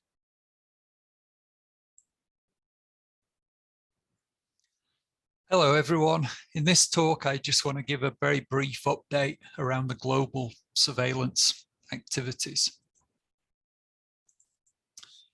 So we've been able to maintain surveillance and monitoring across a very large geographical area, thanks to the network of partners on this. There's been the focus on East Africa and South Asia.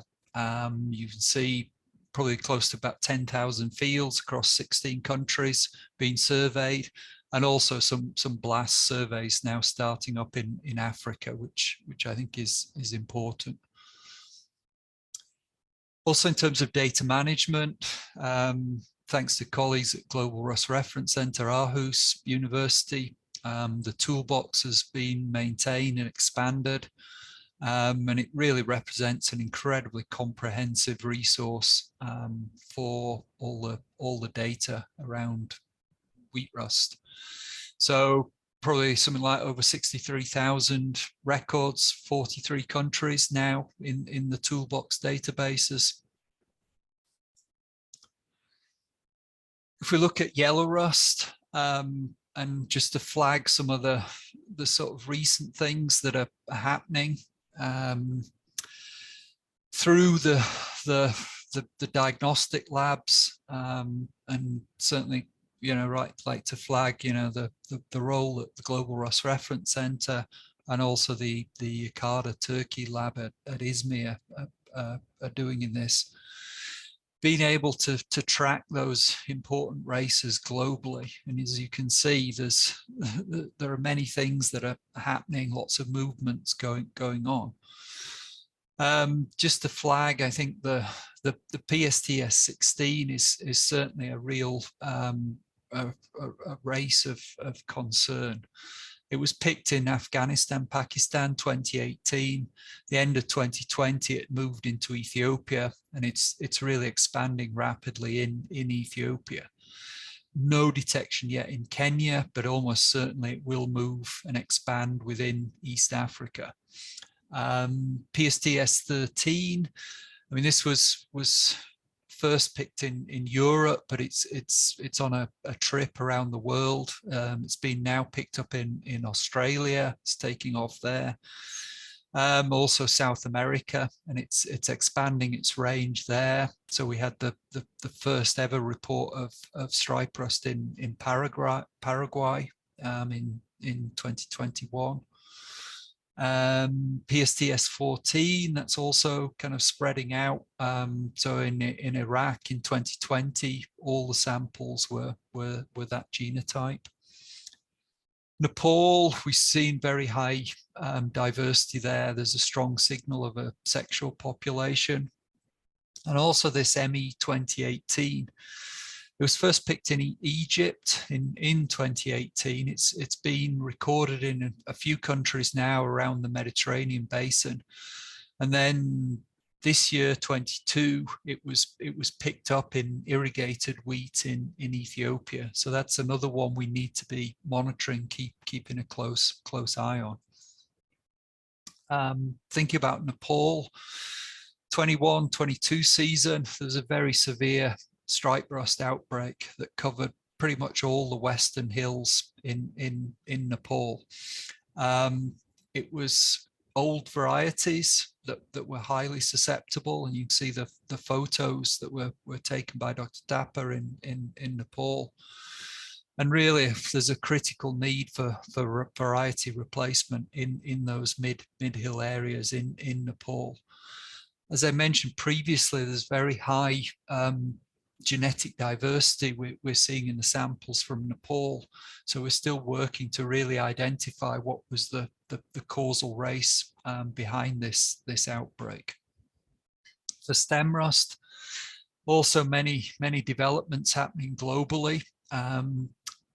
Several new UG99 variants appearing in Kenya. One of those variants, TTKTT, is increasing very rapidly in Ethiopia. And there's also first detection of the TTK-TT plus race in Ethiopia as well. In Europe, we're seeing a very rapidly changing situation with stem rust increasing extremely rapidly. And as a result of interactions with barberry, we're seeing some unique virulence combinations coming up, including SR31, which it's nothing to do with UG99. It's independent evolution of that virulence.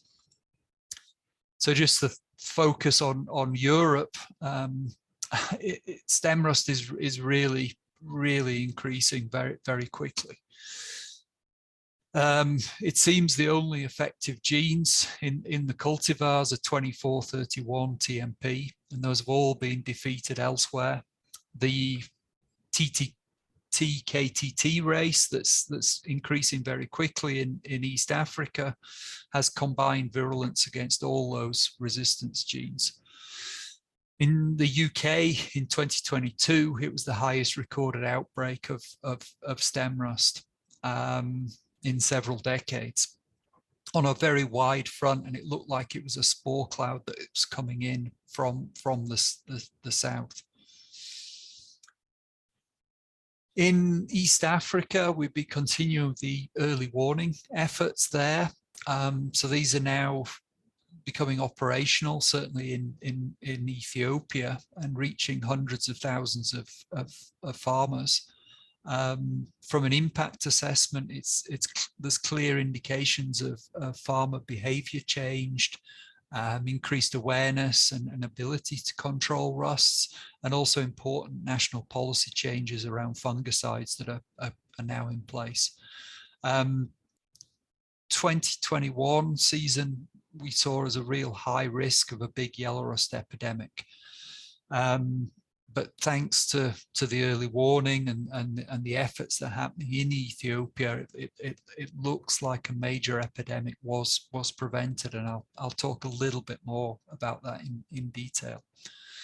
So just as a refresher, the early warning system in Ethiopia, we're getting near real-time surveillance in the fields. We've got integrated data hub.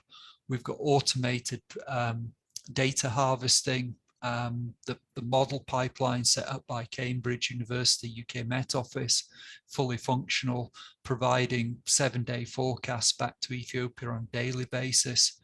We're putting together weekly advisories, the alerts, and being able to get those through to stakeholders and through to hundreds of thousands of smallholder farmers.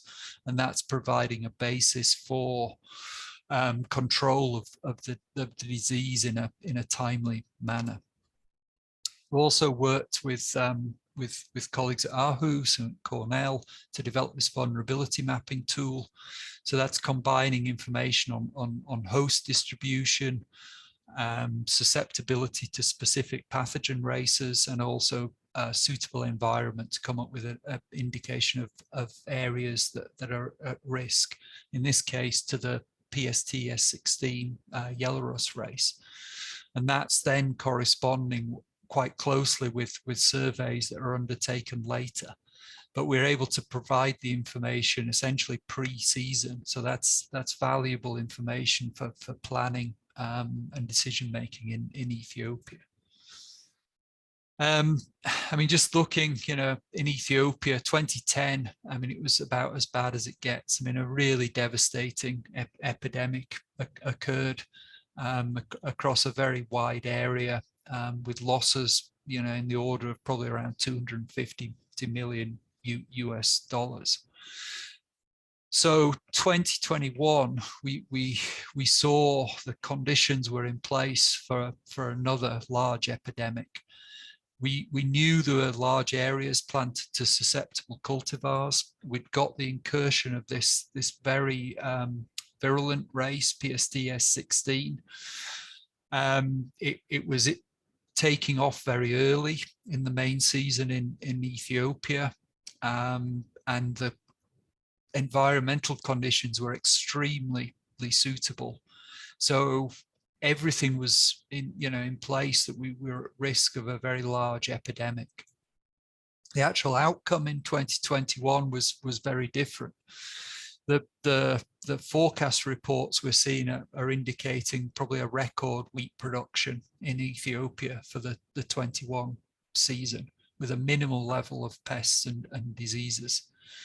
And really, I think the early warning efforts, all the activities around rust control that are now happening in Ethiopia, they're really having a positive effect. And I think those strong indications that these really were helping to prevent the major epidemic like we saw in 2010 in the last season in Ethiopia. Also, another thing I think to flag in Ethiopia is the very rapid expansion of irrigated wheat. I think 2021, the estimates were there's probably around 350,000 hectares planted to irrigated wheat. This is likely to have a big influence on the disease epidemiology for both stem rust and stripe rust. As these areas are going to provide, a green bridge between seasons. So I think there's, strong implications here that we need very good surveillance in these areas, and also very strong rust control measures. We've also got the early warning systems now kind of operational in South Asia. So in Nepal and Bangladesh, we've been working with colleagues there, and we're being able to bring in the forecasting, and we're also being able to reach hundreds of thousands of farmers with the information. We're also working together with Diane Saunders at the John Innes, and now successfully being able to roll out the Marple Rapid Diagnostics system. So this year we were able to undertake workshops in both Nepal and Kenya, very successful. And in both those countries, we're now seeing in-country use, generating data results from Marple, as a follow-up to the workshop. So it's really putting the Marple system into use, into practice in those countries, which is great news. So to sum up, we're, thanks to the extensive surveillance network and all the partners, being able to maintain the large scale surveillance, which I think is increasingly critical, seeing the rust situation around the world. The toolbox is really such a valuable tool for the data management of all of this, and it's an incredible data resource that we've been able to create and maintain. The important races for both stripe rust and stem rust have been detected, I think, very quickly and tracked on a very large scale. Certainly many new variants and many long distance movements that we're seeing. I think national capacity, certainly East Africa, is increasing. I didn't mention in the slides, but there's now a fantastic new greenhouse facility being developed at Kalaro and Njoro in Kenya, which is a great addition to the monitoring network. The advanced early warning forecasting systems, we're now operational, I'd say, Ethiopia and also Nepal, Bangladesh. We're also trying to start things in Kenya.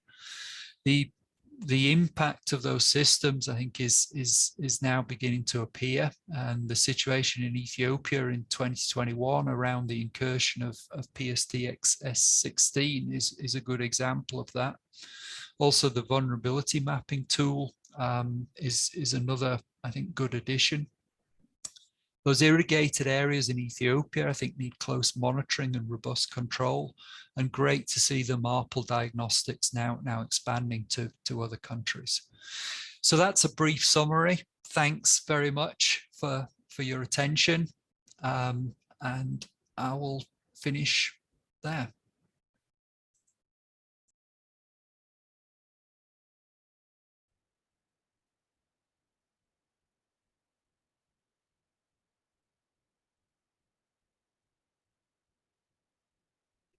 Hello, my name is Dr. Catherine Bradshaw, and I am from the Met Office and the University of Exeter in the UK. I am presenting work conducted in collaboration with fellow researchers at the Met Office, the University of Cambridge, CIMMYT, and the Ethiopian Institute of Agricultural Research. Stem rust is considered the most damaging of all the wheat rusts, and it has caused devastating epidemics in all wheat-growing continents. In sub-Saharan Africa, severe epidemic losses can be close to 100%. And after many decades of control, stem rust is now re-emerging as a disease of concern.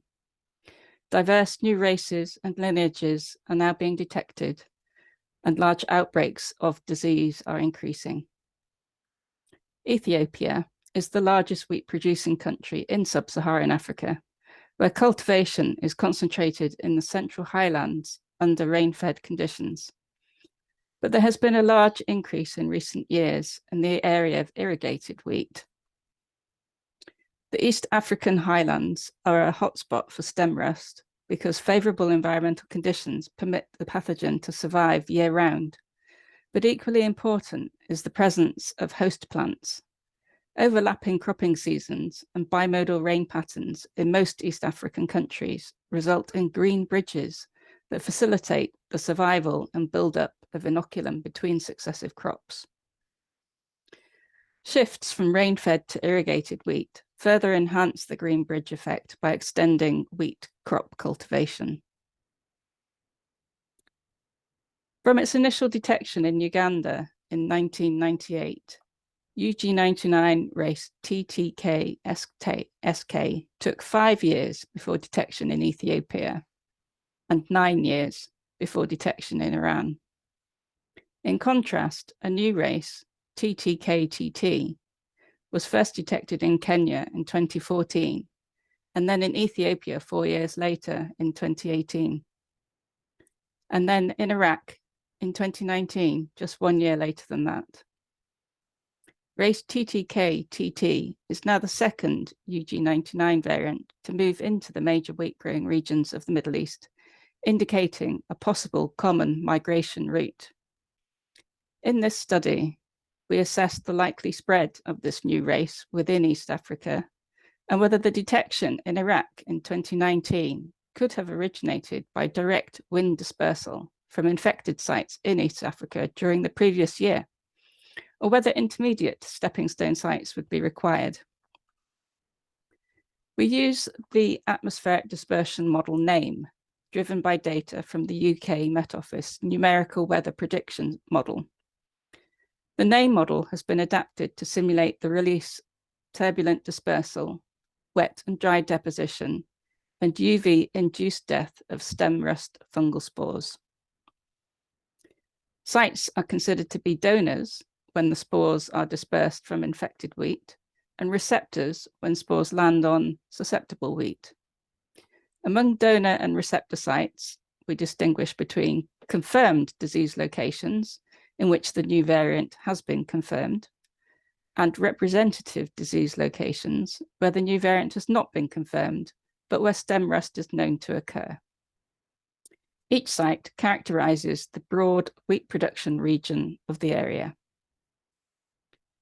We use a simple SEER epidemiological framework operating on a daily time step to classify the infection status of the sites. A site moves into the susceptible class after a period of initial growth. Infected sites move into the exposed class, where they undergo a latency period before being able to affect other sites. The site remains infectious until leaf senescence prevents further spore production, when it then moves into the removed class. Sites that pass into the removed class are not passed back into the susceptible class within the same cropping season, because we haven't defined the length of the infectious period, and we don't allow for chemical control in our model.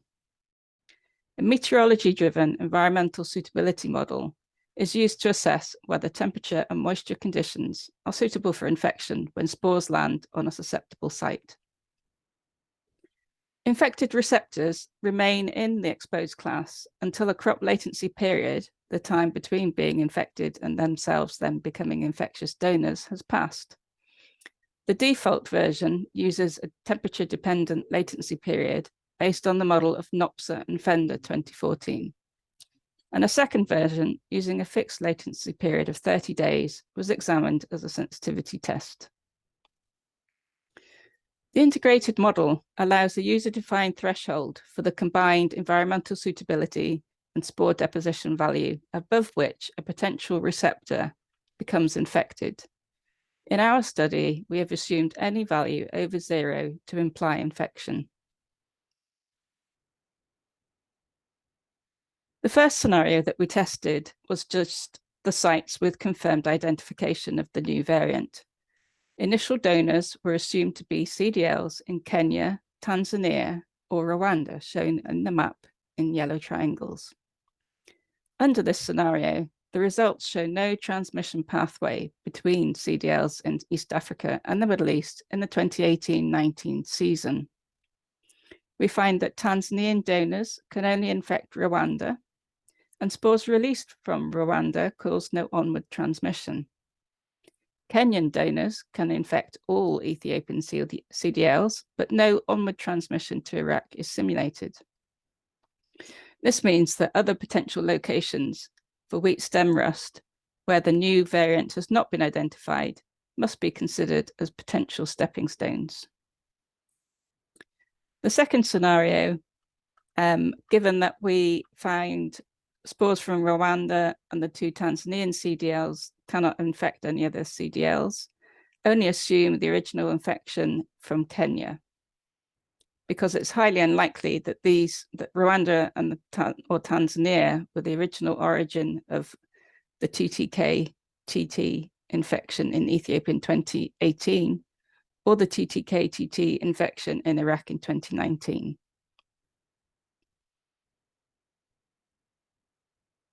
For the next scenario, as well as these confirmed disease locations, we now also include sites in additional key wheat growing regions in Ethiopia, where stem rust is known to occur, but the new variant has not been confirmed.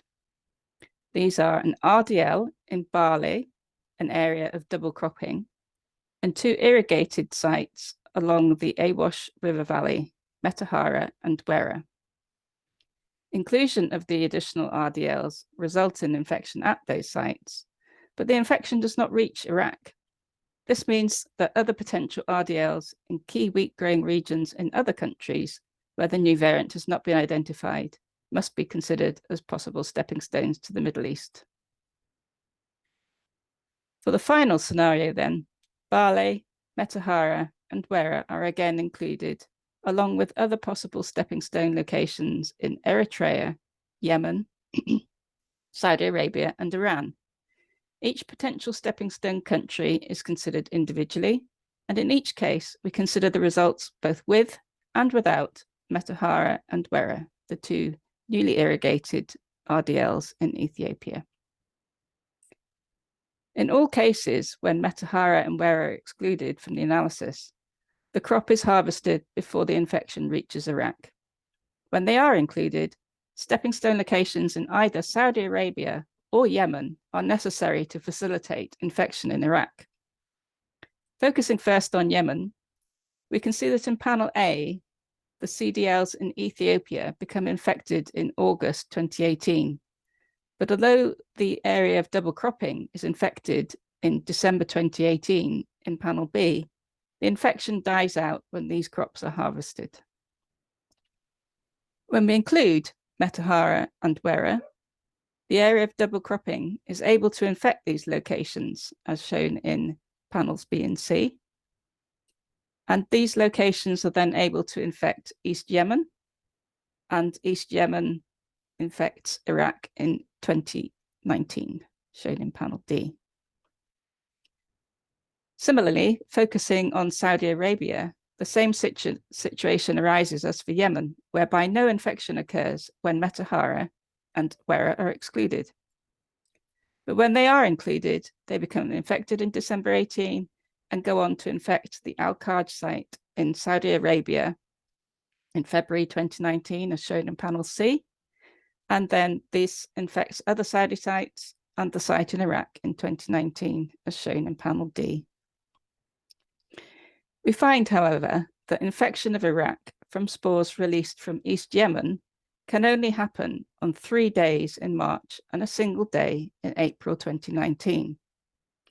Conversely, infection of Iraq from spores released from Saudi Arabia can happen on 29 days between February and April 2019, and therefore we consider the route through Saudi Arabia to be more likely. The sensitivity tests conducted revealed that the simulations using the 30-day latency period instead of the temperature-based model only create a viable pathway to the Middle East through Saudi Arabia. This is also the only viable route when we increase the probability of infection threshold above 0, and it itself ceases to become a viable route when the threshold is raised above 0.1. Delaying the date that sites can first become susceptible to stem rust by 1 month does not allow Metahara or Wera to be infected. The sensitivity tests therefore confirm that it is not just the overlap in the crop calendar that is important in creating the green bridge between East Africa and the Middle East, but also the fact that those RDLs are irrigated. So in summary, here I'm showing the confirmed disease locations in this schematic in orange and the representative disease locations in blue. The schematic shows that excluding Metahara and Wera only leads to infection of sites in Ethiopia and Yemen. When they are included, we find evidence that a disease outbreak originating in Kenya could reach Iraq in 1 year via stepping stone locations in Ethiopia, Yemen, and Saudi Arabia. However, the presence of irrigated wheat in those locations appears to be critical for spread. And finally, including the areas of double cropping allows reinfection of sites in East Africa, which could potentially repeat the cycle the following year. To finish, some implications from our work. Firstly, the results suggest that the transmission pathways are a low probability event, which means that targeted control measures could be used to reduce the risk. Increased surveillance in Yemen and Saudi Arabia should be a priority. Irrigation is increasing as an adaptation option to the impacts of climate change and to improve food security in many countries. Irrigation expansion plans should therefore include risk assessments to identify mitigations that may also be required. Mitigation strategies include the use of targeted fungicide, the use of resistant wheat varieties, and the use of appropriate irrigation systems. Lastly, early warning systems will be crucial for some of these mitigation strategies to work. Thank you.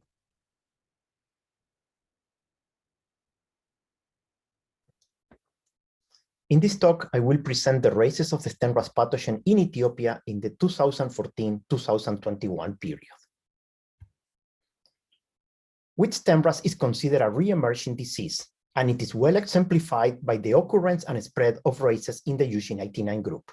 Up to date, 15 variants of this group has been identified with a geographic distribution that covers 14 countries in East and South Africa and the Middle East. In addition, recent epidemics and outbreaks, like the one observed in North Kazakhstan and West Siberia, southern Italy, and Tunisia, are a strong indication that this disease has re-emerged, posing a significant threat to wheat production.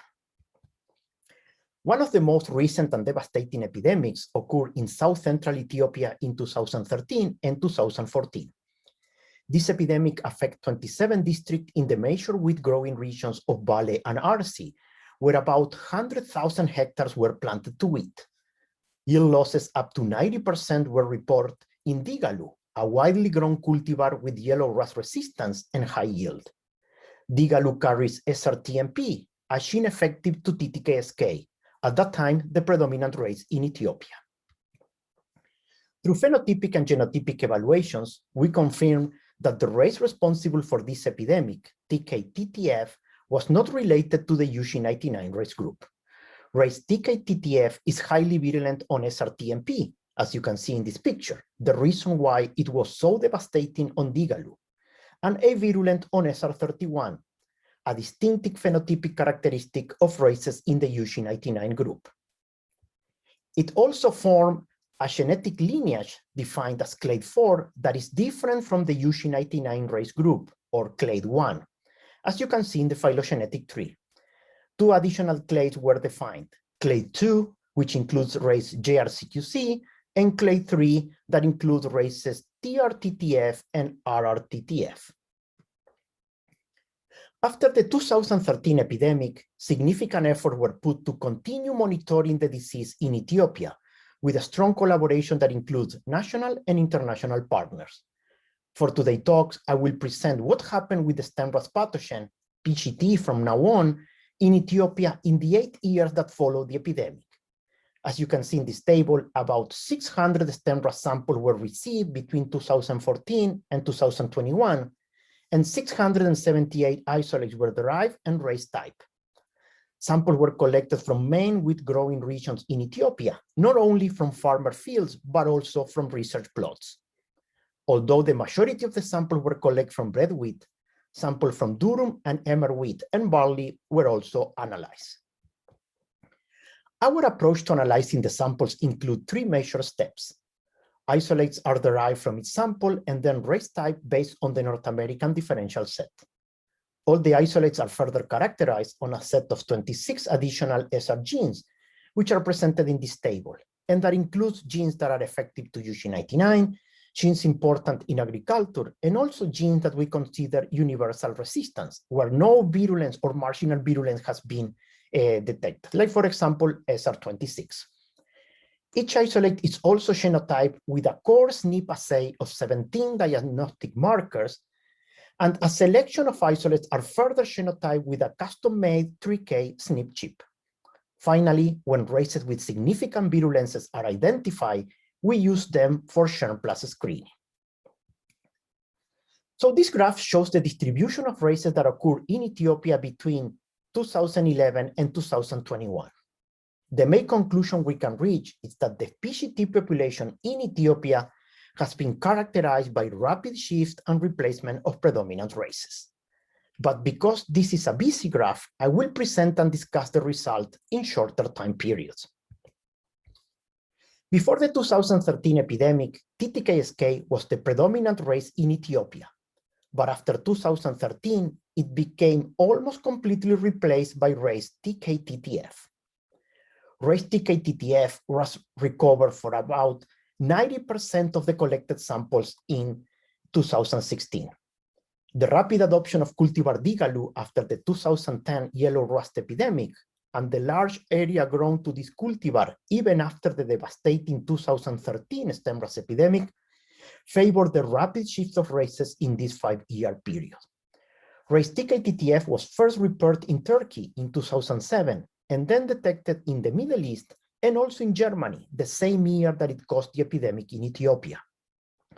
So this is a great example of how a likely aerial incursion of Urediniospore from outside of Ethiopia, favored by the presence of a susceptible cultivar, resulted in a rapid shift of races and an epidemic. Now, if we advance 3 more years, the 2016 to 2019 period, you can see that there is another significant race shift. And in this case, race TKTTF was rapidly replaced by races from 2 different clades, race TKKTF in orange in the graph, and TTTTF in pink, both from clade 4, and race TTRTF in yellow from clade 3. Also, and although in very low frequency, I want to highlight that starting in 2016, races with virulence on SR24 were detected. In 2016, race TKFTP, a clade 4 race that was also detected 2 years later in Jordan. And in 2017, race TTKST, a variant in the UG99 group. In both cases, these races were recovered from only one sample. So the same way we did with TKTTF, we wanted to find an explanation for why races TKKTF and TTRTF rapidly became the predominant races in Ethiopia in this time period. So what do TKKTF and TTRTF have in common with race TKTTF? Well, both races exhibit a broad geographic distribution, including the Caucasus, the Middle East, East Africa, and Europe. For example, TTRTF was the race responsible for the stem rust outbreak in Italy that severely affected durum wheat. And also, all these races has been reported in the Caucasus region 1 to 2 years before being detected in Ethiopia. So these races are also likely aerial incursions from other wheat-growing regions. But when we analyzed their virulence profile, we found that races TKKTF, TTRTF, and also TTTTF were all virulent on SR7A, whereas race TKTTF was not. So to assess if SR7A's virulence was responsible for the rapid increase of races, we evaluate the cultivars that are most widely grown in Ethiopia for reaction to races TKTTF, TKKTF, and TTRTF at the seedling stage. And the results are presented in this table. The list of cultivars presented here came from the wheat DNA fingerprinting study published by Hodgson et al. In 2020. As you can see in the table, there is no significant changes in susceptibility when evaluated with the different races. And in particular, in the cultivars that are grown in over 90% of the area in Ethiopia. And SR7A wasn't postulated in any of them. So virulence on SR7A was not the reason for the second race shift starting in 2016. Additional research is needed to answer this question. In the last 3 years in Ethiopia, it has been characterized by a re-emergence of races in the UG99 group, and in particular races with SR24 virulence. Race TTKTT, in dark blue in the graph, first detected in 2019, has been rapidly increasing its frequency to become one of the most predominant races in 2021. Race TTKTT has combined virulence on SR24, SR31, and SRTMP. Another race that is exhibiting a rapid increase is TTKTF, a new clade 4 race. Race TTKTF, presented in light orange in the graph, was detected for the first time in Ethiopia in 2020, and in 1 year became the most predominant race in clade 4. This pie chart shows the frequency distribution of races identified in 2021 in Ethiopia. As you can see, races in clade 4, or the TKTTF group, were obtained from 43% of the analyzed samples. Race TTRTF from clade 3 recovered from about 25% of the samples, and it has been like this in the last 3 years. And finally, races in the UG99 group were detected from 1/3 of the samples collected. The most predominant race is TTKTT. But in 2021, 2 additional races in the UG99 group were detected for the first time in Ethiopia.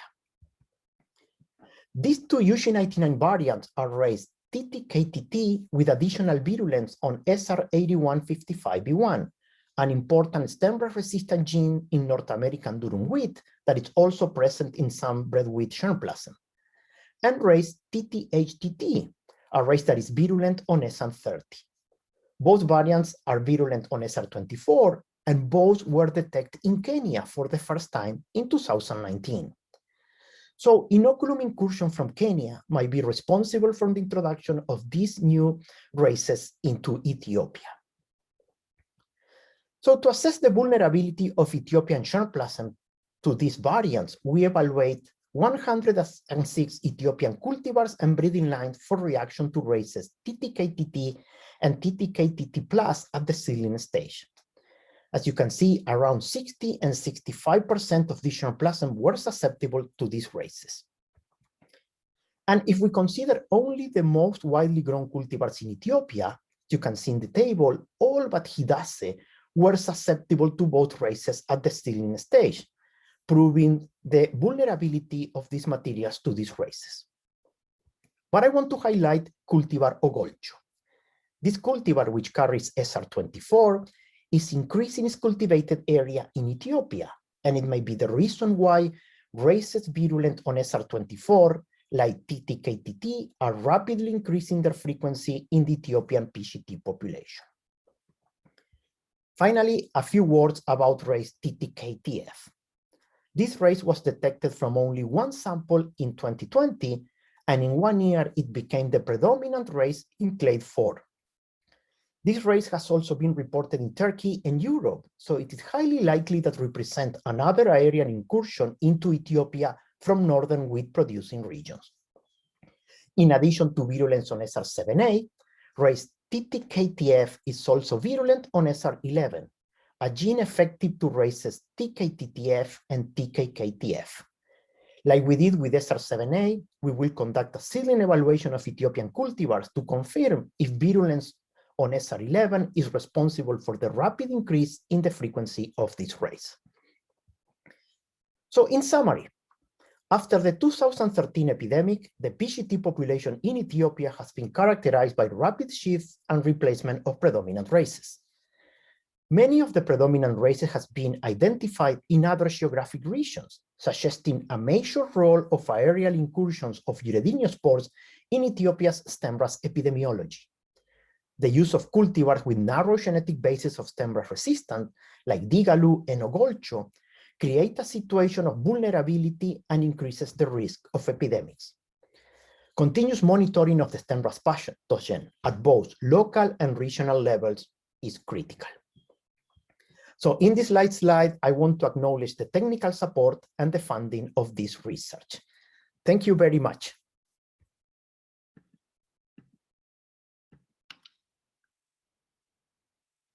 Hello everyone, my name is Nayanika, and today I will be presenting my work in this 5-minute flash talk entitled Multilocus Sequence Analysis Revealing Population and Genetic Diversity of Fusarium graminearum Species Complex in India. Head blight or scab caused by Fusarium graminearum, once ranked as a minor disease in wheat, is now emerging as one of the economically important diseases in India. The study represents the first in-depth population genetic analysis of Fusarium graminearum from the northern wheat belt of India. In this study, multiple conserved gene sequences comprised of beta-tubulin, translation elongation factor, and histone regions were used for the multilocus phylogenetic analysis of 123 geographically different FG isolates collected from 4 different states of Haryana, Rajasthan, West Bengal, and Punjab in India. The phylogenetic and haplotypic analysis showed the presence of 30 haplotypes in all analyzed populations. The haplotypic diversity in Rajasthan population was much higher than compared to in Haryana. The haplotype network was widely dispersed and not associated with specific population, as a single common haplotype was not detected. The Punjab population contained both unique and shared haplotypes in a higher number in comparison to other geographical locations. The concacted sequences of all the 3 genes demonstrated a low level of genetic differentiation in the analyzed population.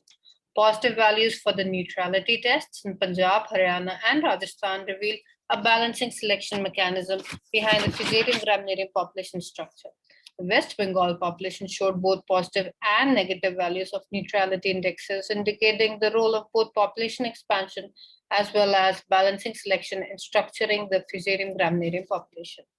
Diversity analysis is essential to infer the population genetics of such an important disease. And so a comprehensive understanding of genetic variation in the Indian Fusarium graminearum population becomes a necessity, as Indian Fusarium graminearum populations have not been analyzed so far to determine their diversity and population structure.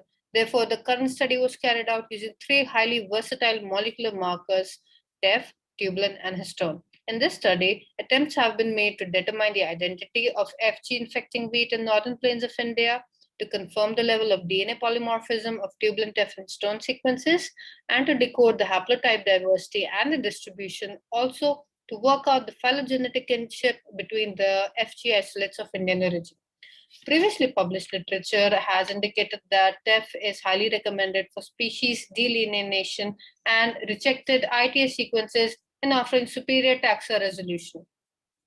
From earlier reports, it is clear that when the distance between different Fusarium species to the nearest neighbor fungal species was deduced on the basis of ITS region, very low genetic distance values were obtained, which resulted in inferior resolution and poor taxon placement in phylogenetic lineages.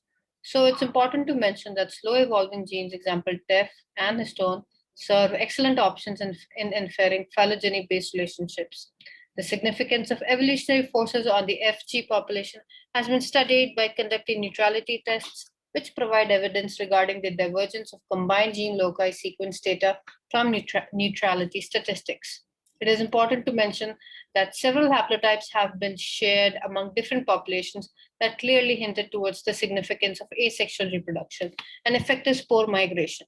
2 other points that help to explain the observed level of high genetic variation among the Fusarium graminearium isolates, which include the possibility of existence of multiple founder populations, which resulted in population admixture, as well as dispersion due to assemblage of different alleles in populations, as clearly extrapolated from mutation events recorded in current research.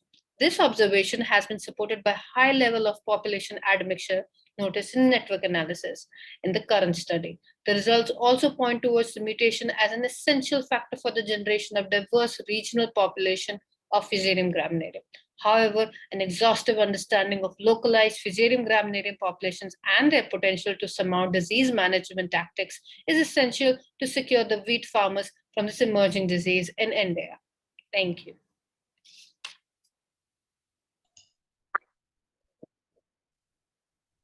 So many thanks, and I'm very happy to be virtually with you.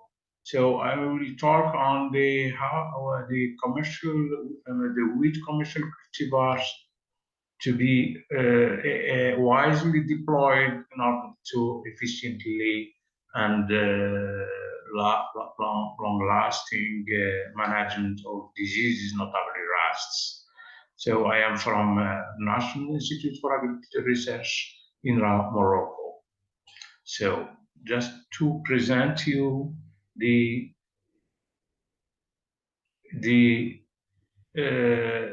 our institute. So the headquarters is in Rabat, capital of the Kingdom of Morocco, and we have a network of 10 regional centers across country, across Morocco, and each regional center has at least 2 experimental stations. Our work was carried out this one. Our work was carried out in 6 experimental stations, as you see here, and the planting date was on appropriate time, which is mid-November in Morocco, except in Meknes, where we did the 3 sowing dates. At the latter site, frequent mist irrigation was performed to boost the development of disease. The infection was natural, and plots you see in the scoring what at grain filling, and for us we used the modified crop scales coupled with reaction types, and for septoria we used the Sari and Prescott double digits. Pignidi, the density of pignidi coverage was assessed using a scale going from 0 to 5, where 5 means a high density of Picnidium septoratrix. The most prevalent diseases was septoria-like disease, Liphrastem rust. But septoria-like disease was important in my station, Lactesi. Stem rust was present mainly in Meknes and yes. While yellow rust was important tree station. So breadwheat that might be recommended for sectorial like disease of sectorial leaf blotch disease prone areas are Bellini and so on. Yellow rust disease prone for yellow rust prone disease prone areas are Niti and so on. Stem rust prone area Fatty and so on. But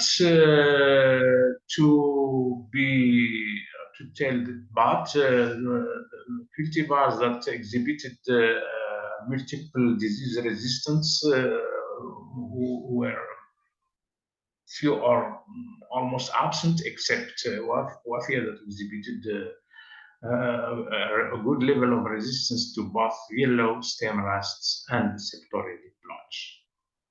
Okay, for instance, Medea and Fadila are resistant to yellow rust, stem rust, but are not so to septoria blights. In conclusion, and allow me to read it. So, in order to ensure long-lasting weed disease management strategy, cultivars deployment should be implemented at country level, but also at regional and global levels. It is then wise to target population of environments with regard to the occurrence and severity of disease, notably rusts that are wind-borne, to wisely deploy mega varieties according to global wind direction. And thank you very much. And many thanks. Okay, so that's it. All right. Lots of great information as usual in our pathogen surveillance session. So I will, before I start with the Q&A session and allow the presenters to answer some of the questions, I want to take a minute again to congratulate the INIFAP team for their Gene Stewardship Award. And I missed to show the Norman that has been traveling around the world to be here with us today so that we can congratulate the INIFAP team for the amazing work they've done over the years and for the amazing support they provided not only for Mexico farmers, but through their work in collaboration with CIMMYT to farmers around the entire world. So again, thanks so much for your efforts and congratulations again on the amazing award. So with that, let's move then into the Q&A session. There's a couple of questions. So I will ask Pablo, Dave, and our other speakers to consider this question in general. If the races are spreading rapidly and resistant genotypes take time to develop, then what is another strategy to control new races? I know that's the question that we all ask ourselves every year. So Pablo and Dave, could you try to address this from what we know right now, and what are we thinking is as the next strategy, or what is the current strategy to deal with this situation? You want to start, Dave? Okay, thanks, Pablo. Thanks, Maricelis. Yeah, I mean, it's there's no easy answer, but let me have a go at this one. So, I mean, obviously, I mean, there is, you know, you've got, you know, sort of rapid. If you've got rapid detection, then sort of appropriate fungicide deployment is an obvious strategy. I mean, there's I think increasing interest now around mixtures. And also, you know, sort of in general, sort of diversification. So I think those are kind of strategies that can come in that could be helpful. But also, again, I mean, linked to, you know, if you've got good surveillance and monitoring, I mean, it's giving you time to get sort of advanced deployment of resistance materials in place before you've got the incursion of those potentially damaging races. So that would be my quick thoughts. But Pablo, do you want to add more? Yeah, I will add a couple comments. So one of the things that these are don'ts, and it's let's stop cultivating wheat material with only one gene. So we can see it's clear that when we deploy a cultivar with one gene, it's a matter of 1-2 years, and those races virulent to those cultivars became explosive, and that's how the epidemics happen. I understand that developing a resistant cultivar take longer time than the pace that the races are being appearing, but we have still a good source of effective resistant genes that can be put together in combination with APR genes that will provide us this protection. I think we are in a much better position now than before, having all those genes available. And it's a matter now to avoid those susceptible single gene cultivars being in the field and speed up the process to have good gene combinations to protect to the new races that are incursioning or emerging in these different growing regions. Yeah, I totally agree that these the early warning system really is providing us additional time for decision making and protect like what is growing in the field during the particular season. So I think that is a good strategy. And what we are been developing in terms of the vulnerability map, I think it's going to again provide us some additional information so that we know where the vulnerable places, start sampling more. So I think we're in the right path. But you're right, Pablo. You know, we have a lot of resistant genes. We need to utilize them properly. And like Dave, you were talking about in Nepal, the need for replacement of varieties. We cannot talk enough about the importance of replacement of varieties. You know, our community has been working really hard on developing these germplasm, these genetic materials that can be utilized. Now it's for the national programs to really push forward for multiplying seeds, selecting the right varieties, and get it to farmers' fields and pass that right information so that we can replace those varieties, so we can, you know, reduce the speed of movement and evolution of the pathogen. There was, you know, the information that Catherine presented in her talk, it's really also a huge piece of new information. Catherine cannot join us today, but Dave, do you want to comment a little bit about the role of irrigated wheat, and how do you see this in Ethiopia, for example, the example that Catherine presented, you know, for movement of the pathogen beyond like East Africa or these kind of highly diverse regions, and the implications and what we need to take into consideration as we continue forward. Yeah, okay, thanks. I mean, certainly, you know, the irrigated wheat in Ethiopia, I mean, I have to say, you know, it's massively important for increasing the production. I'd say, you know, it's fantastic what is happening, but there is this element that it, as Catherine showed, it is bringing in this, you know, very big green bridge into the system there. So I think it is going to change the epidemiology of the rust. I mean, both within Ethiopia in terms of transfer in the country between seasons, but then also, as Catherine was showing, that possibility for races moving out and also into Ethiopia. So I think it's a question of, you know, very close monitoring and putting, you know, the maximum effort on rust control in those areas. I mean, if we can get durable varieties into those areas, we can get, you know, good control if it's needed with fungicides, then I think that's the, you know, the forward strategy. I mean, it will increase more. I mean, with the current priorities in Ethiopia, and I think, you know, it's got the potential to hugely increase the production in Ethiopia, which is fantastic, but it will need that monitoring. And just to know, I think there was a question, somebody was asking about a publication. We just got news today that the paper from Catherine, it's just been, like I said, provisionally accepted, but hopefully that's okay. So it should appear in environmental research letters, hopefully quite soon. Dave, following up on that question, there's a question about the situation in for stem rust in Egypt, where wheat crop has been always irrigated.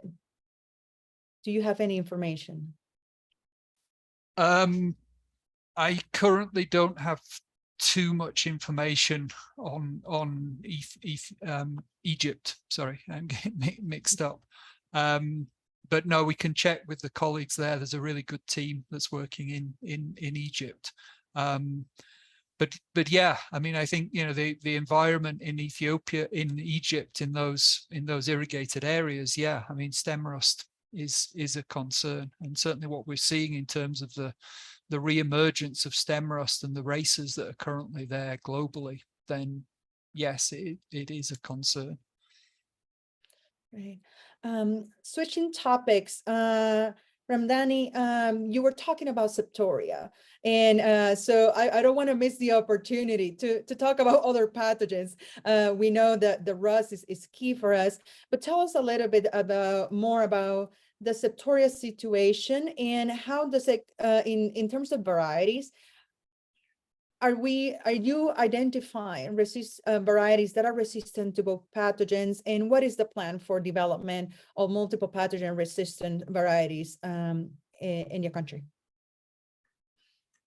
Thank you a lot. So for septoria, in fact, we do not have commercial varieties that are really resistant to septoria. Okay. For incorporating, we are working together with breeders to try to incorporate multiple resistance mainly to yellow rust and to septoria, but also in stem rust, that is becoming a very concern. It's very high problems. It's becoming a good problem to wheat production in Morocco. Yeah. Thank you for that. And Noyonika, because you didn't share PowerPoint, there has been a lot of interest on your talk. And so people are requesting that if you can, please share some slides. So we will invite you from the BGRI to share a PowerPoint slide if you can, that we can post on our website for people to really be able to get the most out of your talk. Is there anything else that you would like to share with the community about your research? Yes, thank you, Marcielis. Thank you very much. I feel so very excited being here. Thank you for this opportunity. And I have shared the slides as well, and I would request it to be shared with one and all. In terms of my work, I would like to mention a couple of things. I think it's important to mention that several haplotypes in my study, they've been shared among the different populations that have clearly hinted towards the significance of asexual reproduction in Fusarium graminearum and effective spore migration. Besides this, a couple of points that may help to explain this observed level of high genetic variability among the isolates include existence of multiple founder populations, which resulted in population admixture, as well as dispersion due to the assemblage of different alleles in Fusarium graminearum population, as clearly extrapolated from the mutation events recorded in this current research. The results of my study also pointed towards a network analysis, and that mutation played an essential factor for the generation of diverse regional populations of Fusarium graminearum that resulted in developments of a number of mutants from which new and virulent isolates can arise.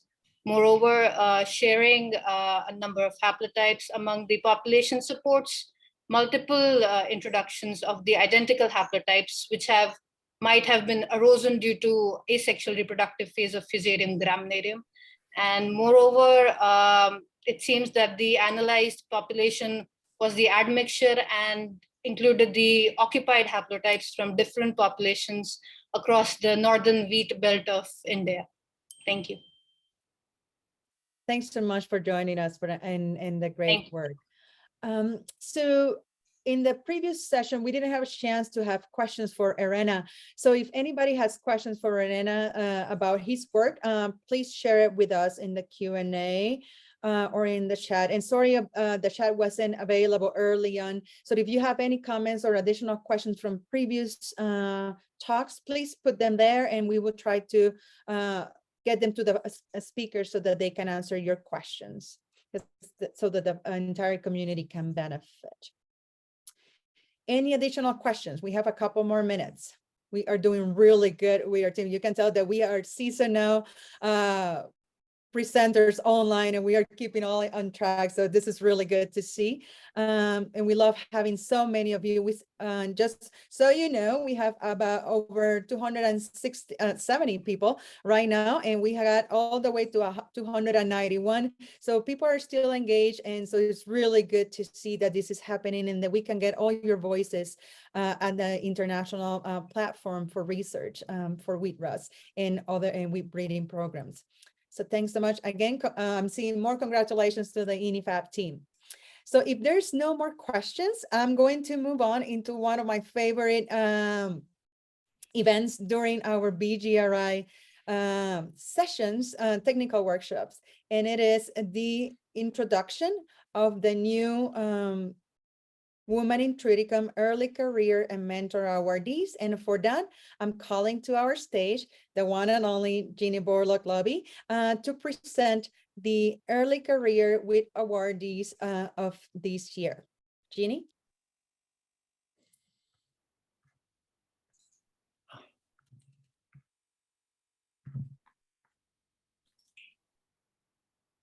Greetings.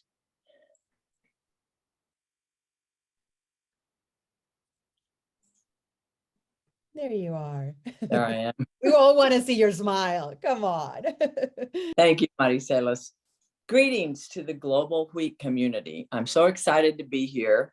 And it is my great pleasure as Vice Chair of the BGRI to recognize the 2022 Women in Triticum Early Career Award and Mentors winners. Since 2010, the WIT Award has recognized 66 early career scientists and 12 mentors from 28 different countries. The 2022 winners join a thriving cohort of scientists and researchers in the WIT family that will be one of the most lasting legacies of the Borlaug Global Rust Initiative. And I know that my dad would be so excited about this.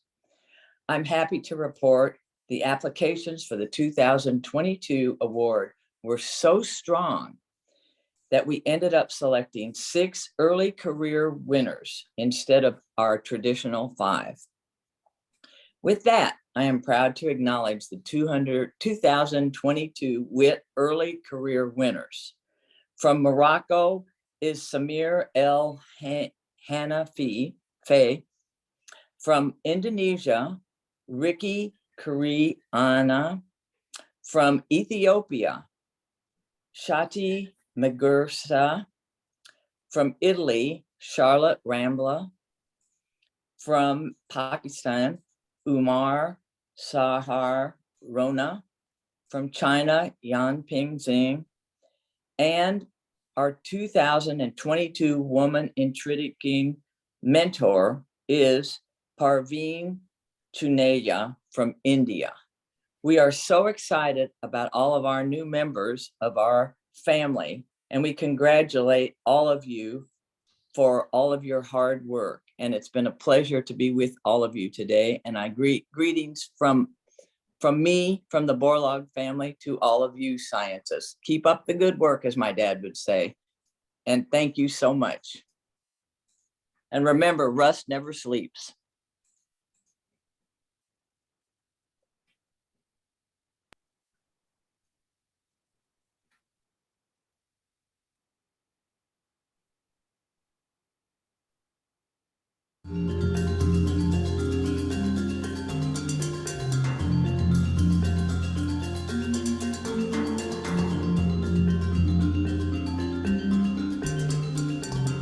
Hello, I'm Jinping Zhang. I'm a postdoc research fellow now at Saro in Australia. My hometown is Henan, the largest wheat producing province in China, which contributes about 1/3 of the total wheat production to the country annually. So I know how important the wheat crop is since I was little. My research focuses on the wheat rust pathogen, aiming to reduce yield losses caused by the disease through a molecular genetic approach. I'd like to thank BGI for this award. The influence brings me will help me tremendously in carrying on my effort toward sustainable agriculture globally. Thank you. Bye. Hello everyone, my name is Tayoma Magarsa. I'm from Ethiopia. I got my PhD in plant breeding and genetics from Cornell University in 2021. My PhD focused on identifying source of stem rust resistance in raw meat population and molecular markers linked to stem rust resistance. The risks for stem rust resistance were multiple that were popular in Eastern Africa, mainly in Ethiopia and Kenya. I'm currently working for the Ethiopian Institute of Agricultural Research as a rural breeder and sub-program coordinator. And I'm passionate about applying different breeding techniques to improve the productivity of wheat and contribute to the food security to the growing population in the world, and also combat the challenges posed on wheat production by the rusts and other factors.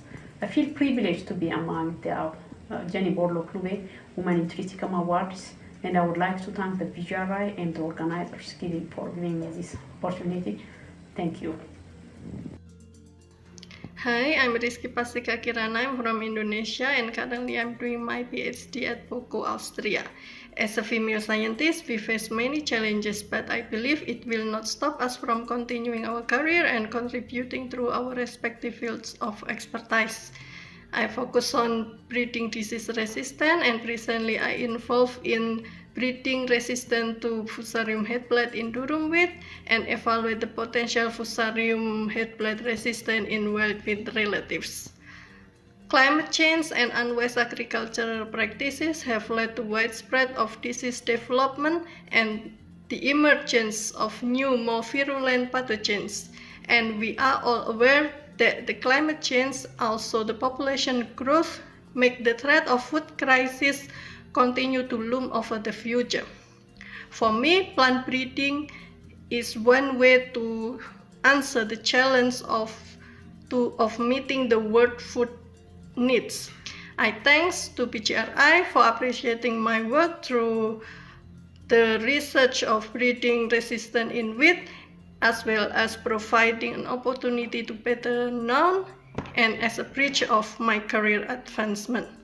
Hi everyone, my name is Samira El-Hanafi, originally from Morocco and currently working as a postdoctoral research fellow at IPK Gatersleben in Germany. Receiving the Women in Triticum Award is a great honor, which is not only an acknowledgement of what I have achieved in the past, but also an absolute encouragement and motivation for my future scientific work. As the world hurtles toward the future threatened by climate change and due to Russia-Ukraine conflict as well, many countries in North Africa, Asia, and Middle East, which depend heavily on wheat import, risk suffering significant food security. In this direction, here with the Quantitative Genetic Group at IPK, under the leadership of Professor Johan Reif, many resources and methods are applied to support enhanced wheat breeding programs. For instance, we aim to develop and implement genome-wide predictions and association mapping for plant genetic resources for different traits to make informed statements about the value of a resource, which is the fuel for a breeding. I hope I will be able to contribute at least a little bit to improve global food security by helping millions of smallholders make more efficient use of available resources. I want to thank the BGRI for this award and congratulate all the other Women in Triticum awardees.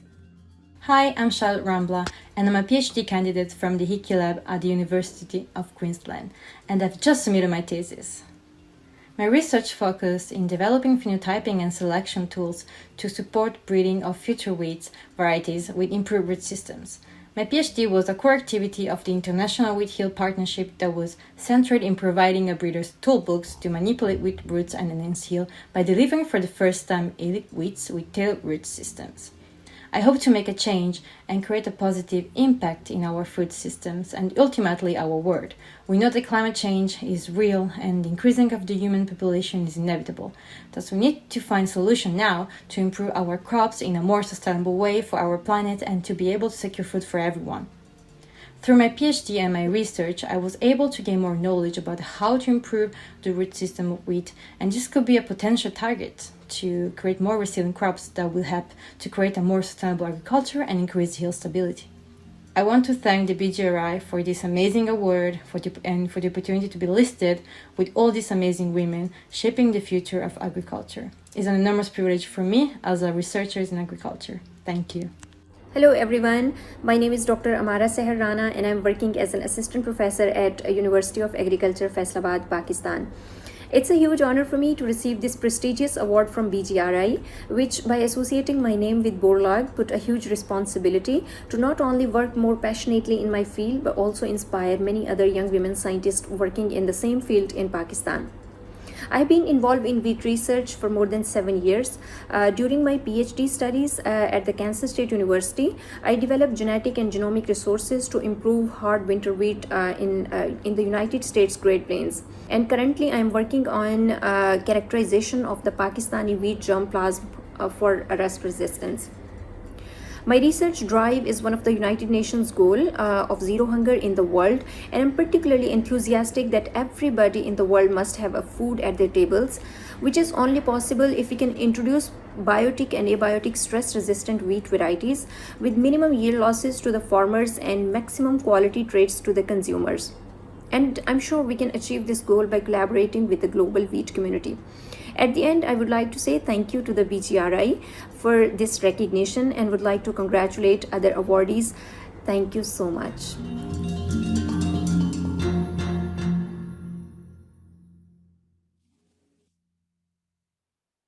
Wow, can you tell that the future is super bright? I'm super excited to see this new crop of wheat award winners, early career award winners. Thank you, Jeannie, for presenting the award.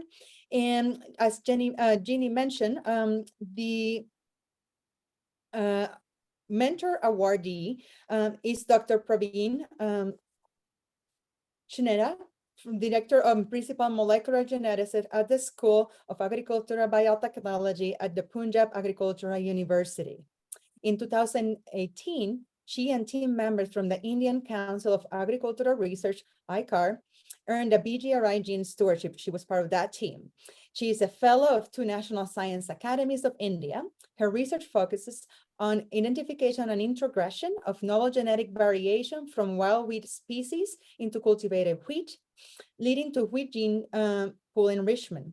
Along with her team, she has successfully introgressed a series of genes for disease resistance, quality, and productivity traits from wild Aegilops and Triticum species to elite wheat backgrounds. Shineja has also mentored more than 30 young women researchers, including 2 of our wheat early career awardees, Mitali Bansal, 2016 awardee, and Sanu Arora in 2019 awardee. So again, let's congratulate all our wheat award winners and support them so that as they continue their careers for the early careers, and as our mentors continue to mentor more and more of our scientists and continue to contribute to wheat research. Congratulations to all. So now I think all deserve a quick 5-minute break. And so let's take a quick break and come back in 5 minutes to continue our sessions. You don't want to miss the next 2 sessions. See you soon.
Okay, welcome back everyone to our next session. Just to keep us on track here, now we're going to move on to the climate resilient antibiotic stress session. Our speaker include Liana Acevedo Siaka from CIMMYT, and guests have Sharma from the USDA ARS, and then we will have a flash talk by Sundeep Kumar. We will take questions after the session. Hi everyone, my name is Liana Acevedo and I am an associate scientist with wheat physiology at CIMMYT. Thank you so much for the invitation to talk. Today I'll be talking about assessing non-photochemical quenching or NPQ kinetics through chlorophyll fluorescence imaging in wheat spikes to identify avenues for photosynthetic improvement. And hopefully this talk will also shed a little bit of light on ways in which we can start to combine more basic physiology research with more plant improvement or breeding objectives. So with that, let's get started. I think one of the biggest challenges when we think about photosynthesis research, especially when we take it to the field, is how we can effectively phenotype transient photosynthetic responses. So we know that photosynthesis is dynamic. However, most of our understanding and the way that we characterize photosynthesis is within the context of steady state conditions. But if we go to a field, we know that leaves are constantly moving in and out of sunlight. We know that they're in a changing light environment. So I think one of the big challenges moving forward, and I think a lot of people have been thinking about this recently, is how do we more effectively measure photosynthesis in conditions that are more representative of actual growing conditions? I think it's also important because previous work has also shown that more natural variation has actually been identified in non-steady state conditions relative to steady state conditions. So what does this mean? This means that if we're only measuring in steady state conditions, we might actually be overlooking natural genetic variation that exists, but just in dynamic conditions. And I think the big question here is, so how do we begin to phenotype dynamic or transient processes, especially when these processes might be difficult to measure in the field or also very time intensive? So in this presentation, I'll be talking about NPQ kinetics in the wheat spike and also flag leaves. And just as a little bit of refresher, foundation, low intensity energy fluxes can be processed by photochemistry without incurring damage to the photosynthetic apparatus. However, when we have excessive light energy, this energy is then dissipated as heat through non-photochemical quenching, or NPQ. And there's inherently a trade-off between NPQ and photochemistry. As NPQ increases, we see reduced light use efficiency of photochemistry. And this is particularly true in low light environments. And as was mentioned recently, a dynamic adjustment is crucial to leverage the trade-off between damage and efficiency, so trying to find some sort of balance between these processes. Now, in this talk, I'll be talking a lot about NPQ induction, which is a process that happens upon transitions from low light to high light, in which NPQ response is triggered by the acidification of thylakoid lumen from excess energy from light. On the flip side, so NPQ relaxation happens during transitions from high light to low light, when this excessive light energy is no longer present. This now brings me to why should we focus on wheat spikes? Most of the photosynthesis research, especially in wheat, has focused on foliar tissues, so either vegetative leaves or flag leaves. However, spikes play a crucial role in terms of photosynthate production that is then utilized during grain filling. Indeed, on average, this can range up to 20% in wheat, although for some cultivars this might be higher. Additionally, previously it was identified that significant variation for spike photosynthesis exists. So between low-performing and high-performing accessions for spike gas exchange measurements, there is a 2.8-fold difference between the top and low performers. Additionally, wheat spikes are in a highlight environment. If they're in a highlight environment due to being also close to the top of the canopy, it's also very likely that they're experiencing highlight stress. And then finally, previous work has shown that improving NPQ kinetics can increase biomass production and also yields. Now, this work is really focused on leaves, so the question is, does this also apply to spikes as well, and how can we begin to potentially improve this process? So the main questions for my talk today are, what does natural variation look like for NPQ induction and relaxation in diverse wheat accessions and also across different plant organs? So comparing the flag leaf versus the spike. Do chlorophyll fluorescence properties in the wheat spike differ to those seen in flag leaves? Meaning, can performance in the flag leaf inform us about performance in the spike and vice versa? How does light stress interact with heat stress in wheat? Oftentimes, stress in the field is not mutually exclusive, so I think it's important to also assess how these stresses might interact and overall affect plant performance. And finally, since this section is focused on plant phenotyping and also crop improvement, can traits be identified that might be amenable to improvement through breeding?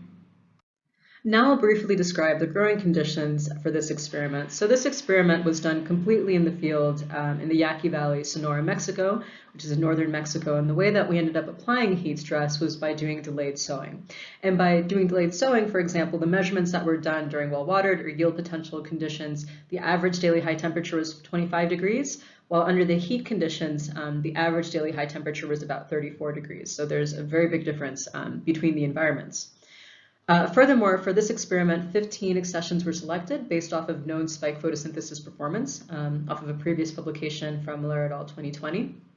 In addition, Borlog 100 was included as a check for this project, Borlog 100 being a high-yielding wheat variety.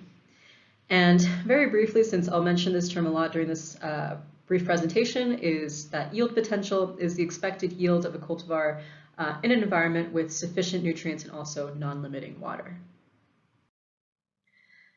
One of the big challenges is thinking about how we can improve phenotyping for these non-steady state traits related to photosynthesis. So for this study, there was a combination of measurements made both in and out of the field. Today, I'm going to be presenting mostly the characterization of leaf and spike fluorescence kinetics. As of right now, it is very difficult to measure gas exchange in spikes. It takes a long time, it can be noisy, and it doesn't always yield the best results. So turning to chlorophyll fluorescence imaging is a more efficient way, at least now, to begin to understand some of these processes that are happening in the plant. So the way that I ended up doing this was by utilizing the FluoroCam as pictured here on this slide, which included me going to the field, or a team going to the field and collecting tillers with spikes about dawn, bringing these back for processing at the field station, where the tillers were then dark adapted for about 1 hour prior to the measurement. Spikes were excised, placed within the FluoroCam chamber, where then they were subjected to 15 minutes of highlight and then 15 minutes of darkness to be able to characterize both MPQ induction and relaxation within the spikes. So what do these images look like? So for example, for the flag leaves, what we ended up doing was taking discs of the flag leaves. And this was great because it allows us to run about 30 plots in one go, or in one measurement. So each cluster of 3 or each row of 3 represents one plot, with each disc being a subsample within that plot. And over the course of one day, we can screen about 200 plots per day. And the measurement itself takes about half an hour, so it's a relatively good throughput. Now, when we look at wheat spikes, the throughput does decrease since they do occupy more space in the chamber, but we can still screen about 20 plots per day. I think what's also important to mention here is that in these images, we get a really good signal for the primary photosynthetic organs or parts of the wheat spikes, such as the glume and the lemmas, even though we don't pick up as strong of a signal from awns. So this now brings me to the data and the characterization of natural variation for steady state MPQ. Surprisingly, there weren't any significant differences between genotypes. However, there was still substantial natural genetic variation when looked at through the calculations adapted from Gu et al. 2013. However, there was substantial variation for MPQ across organs and phenology. And this seems to be a message or a common theme throughout all of this data, that really MPQ performance, either in steady state or non-steady state conditions, seems to be very dependent upon organ and very dependent upon phenology. So our main result here is significant variation exists for steady state MPQ, however, it is dependent upon organ and phenology. Spikes had higher MPQ relative to flag leaves at any stage. I think that this is important to mention because I think oftentimes as plant scientists or scientists in general, we want to simplify the way in which we understand processes, which I think is completely human. But in this case, what this shows is that if we really want to improve, or if we really want to understand this process, we need to have a really targeted approach that might be divided either by organ, understanding that flag leaves and spikes might perform differently, and also by phenology, so taking into account development. Now, when we look at non-steady state MPQ or MPQ over over time, we also see that there are a few differences between genotypes for MPQ. Indeed, we only see these differences at a few points. However, we see a significant genotype effect for MPQ induction during that transition from low light to high light, only during a heading in the flag leaves. And again, we see the same kind of pattern where there is a significant effect of organ and significant effect of phenology throughout these measurements. And overall, at least for MPQ induction, the spikes had significantly slower MPQ induction relative to flag leaves at either stages. So that was interesting to note that they were a bit slower. Now looking at NPQ relaxation, there is also a significant genotype effect for NPQ relaxation at heading in the flag leaf. And the slowest accessions for this process were Bacanora T88 and Baviacora M92, whereas the fastest one was Sokol. And when we ended up quantifying this in terms of seconds, looking at 50% or the time to 50% relaxation, what we can see is that there's a really big difference between the slowest and the fastest, about a difference of about 30 seconds, which I think is important to mention, as if this process is occurring many times over the course of a day, and the slower accessions are taking 30 seconds more just to relax, at least in the initial parts of NPQ relaxation, this is something that could really act as a limitation in the field in response to changes in lane. Furthermore, again, we see the same kind of pattern where, again, phenology is playing a significant effect on phenotypic variation that's seen. And again, we see that spikes tend to be a little bit slower in this relaxation process, at least during under yield potential conditions. This now brings me to the second question of whether or not parameters are significantly correlated between the flag leaf and the spike. And what we ended up finding here is that there are a few significant correlations between steady state fluorescence parameters in both the flag leaf and the spike under yield potential conditions, which is meaning to say that performance in the spike might not necessarily tell us about performance in the flag leaf and vice versa. Now, I think that this is an interesting result, especially since it lines up really nicely with previous work that was done that also found a lack of correlation between flag leaf and spike gas exchange parameters. Now, what happens when we try to take heat into consideration and how it affects steady state NPQ performance? What we ended up finding here is that heat significantly reduces steady state NPQ across all organs and also phenological categories. Again, with the same caveat that phenology still plays a role in observed NPQ levels. Now, when we look at NPQ over time between the environments, the main takeaway here is that under highlight, NPQ is significantly lower under heat growth conditions relative to yield potential. And now when we take a closer look at NPQ induction, we also see that across all phenological stages and organs, NPQ is significantly slowed down under heat. And this was particularly true of wheat spikes. Wheat spikes had the slowest NPQ response under heat for induction, and relative to their performance under yield potential suffered the greatest reduction of any organ. So between yield potential NPQ induction spike and heat NPQ induction for spikes, there was a reduction of 15%. When we're looking at NPQ relaxation, we also see that it's significantly slower under heat in both flag leaves and also at wheat spikes during heading. So this is interesting as well. And when we take a little bit of a closer look and we characterize it in terms of 50% relaxation or time to 50% relaxation, we see that overall, on average, it takes about 156 seconds under heat conditions and 147 seconds under yield potential conditions, meaning that it's 9 seconds slower, which is something that, again, could add up over the course of a day or over the course of a growing season and potentially affect productivity. Something that I thought was really interesting is that NPQ relaxation was significantly faster in the flag leaves at heading.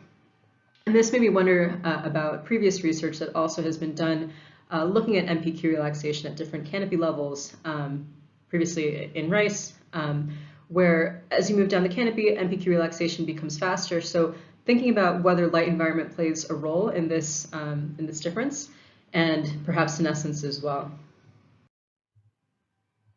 Finally, since this talk does have to do with figuring out how we can actually improve upon these parameters, thinking about how can we incorporate these results into breeding programs. One way that we can start to try to tackle this question is by looking at heritabilities. And heritabilities are the proportion of phenotypic variation that can be explained by genotypic variants rather than the environment. And a high heritability can be indicative of amenability to selection and also consistency across surveyed environment or environments. Now, I'm only presenting the heritabilities for yield potential. I still have to look at what this looks like in heat. But I think there are some pretty promising results, at least to get started with all of this. So for example, we can see that heritabilities for the most part are pretty low, which is common for photosynthetic traits. So again, 0 is least heritable, 1 is most heritable. And typically for photosynthetic traits, we see heritabilities of less than 0.4 or 40%. And usually for a breeding program, we would want something that is at least higher than a 50% explanation, which is precisely what we see for NPQ induction across all organs and also phenological stages. So that's really promising. And I think that for NPQ relaxation as well, we see this with a potential heritability of 80% as well, which suggests or indicates that perhaps these traits can be improved upon in the future through more traditional breeding approaches. So to wrap everything up, in summary, under yield potential, significant differences do exist for traits such as NPQ at steady state, NPQ induction and relaxation, but only at the organ and phenological level. In terms of relationships between flag leaves and spikes, few significant correlations were found between parameters measured in the flag leaf and wheat spikes, which is something that's previously been shown as well with gas exchange. So it's, I think, promising that this is also found. Generally, heat stress significantly slows down NPQ induction and NPQ relaxation, which makes the flag leaves and spikes less responsive to changes in radiance in their environment. So this potentially is something that could reduce productivity and that hopefully we can improve. And then finally, high heritability was identified for NPQ induction and also potentially NPQ relaxation under certain conditions. And with that, I'd like to say thank you so much for listening to my presentation. I'd like to thank the members of the Summit Wheat Physiology team and also Lorna, who's super helpful in bouncing ideas. At this time, I guess I won't be able to take questions, but I would love to talk about this subject more. So if you have any questions or want to discuss more about this, I can be reached at l.acevedo@cgir.org, also via Twitter as well. So looking forward to having some more discussions. Thank you so much. Hello, everyone. This is Keshav Sharma. I would like to welcome everyone to my presentation. Today, I will be talking on the environmental change modulates the resistance in Triticum aestivum and its interaction with Puccinia graminis FSP tritici. Going through the quick introduction, wheat is one of the major crops grown around the world. Stem rust is a significant disease in wheat caused by fungal pathogen Puccinia graminis FSP tritici. Yield loss varies usually 40 to 70% in total loss. Breeding for resistance and molecular research are in progress, but emergence of resistance is a major problem. Deployment of varieties with broader resistance is necessary to combat this pathogen. Going through quick pathogen virulence and disease resistance, outbreak of rust such as UG99 is due to change in virulence by PGT to the widely deployed genes. Various environmental factors such as temperature can modulate the expression of host genes and can alter the resistance. Temperature-sensitive genes such as SR6, SR13, and SR21 induces varying level of resistance with changes in temperature. Temperature does not always change the virulence, but changes the level of host tolerance, leading to varying level of resistance. So quick hypothesis is that is the expression of SR genes altered by temperature? And are they only solely responsible for the host-induced resistance? Also, the temperature does not always change the virulence, but changes the level of host tolerance, leading to the varying level of resistance. And are there similar genes expressed under high or low temperature induced under resistance conditions? Going through quick materials and methods, wheat seedlings, the left picture with as you see here in A, is the 1 week all wheat seedlings, and those are inoculated with PGT race MCC-FC, and they are induced to the mist chamber.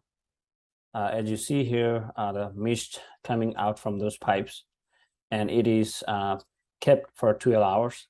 After that, these plants are moved to the various incubators where we have the temperature with high and hot conditions would be 25 degrees Celsius at day temperature, day, and 22 degrees Celsius at night.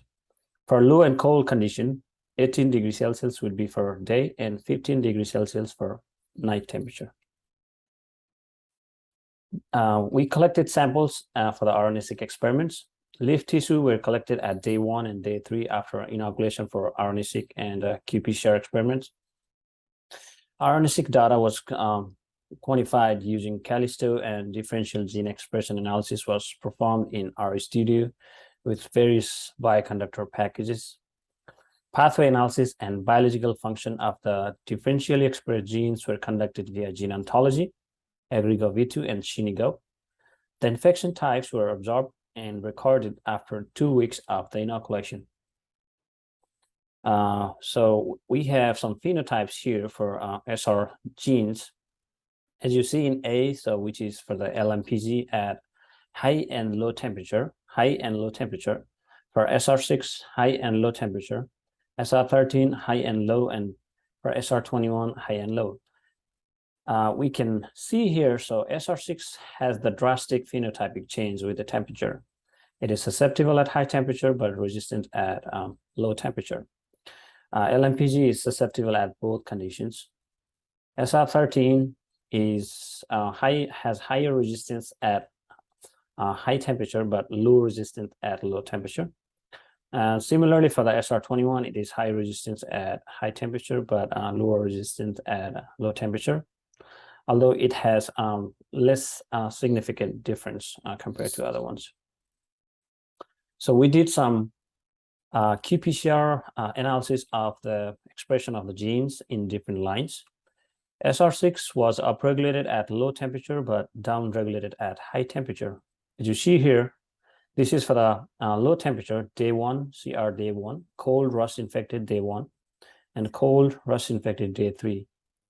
It is both upregulated, but for high temperature, it is downregulated. For SR13, it is upregulated at cold temperature at day 1, but downregulated at day 3. But it is downregulated at high temp at day 1, but it is upregulated at day 3. However, for SR21, this gene is expressed all the time at all conditions, either low or high temperature. We did some RNA-seq analysis and found some differentially expressed genes in all lines. So we can see here, so the number of DEG is higher in SR6 and 21 line at lower temperature. So both of them are inducing resistance, but both of them has higher number of genes compared to SR13. As you see here in the day 3 as well. The number of DEG at high temperature is higher in SR13 line at day 1. So you can see here at day 1 high temp, SR13 has comparatively higher number of genes, and in SR6 has higher number of genes at high temperature at day 3.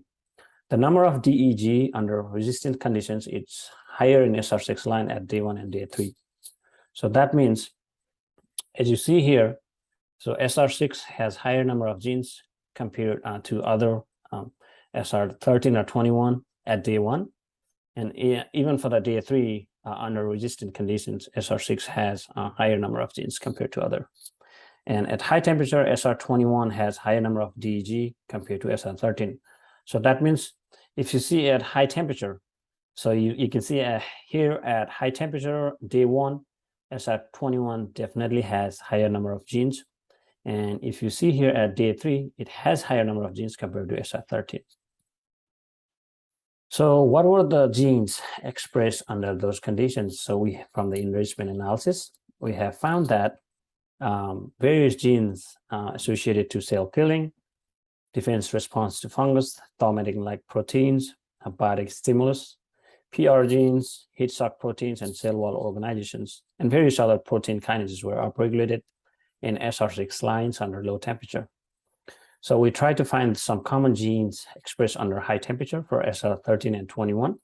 So they have aquaporin, a lot of water transport, genes associated with water transport, proton and cation transmembrane transport, protein kinases, PR genes, and ferric reduction oxidase, and other DNA binding and transmembrane proteins.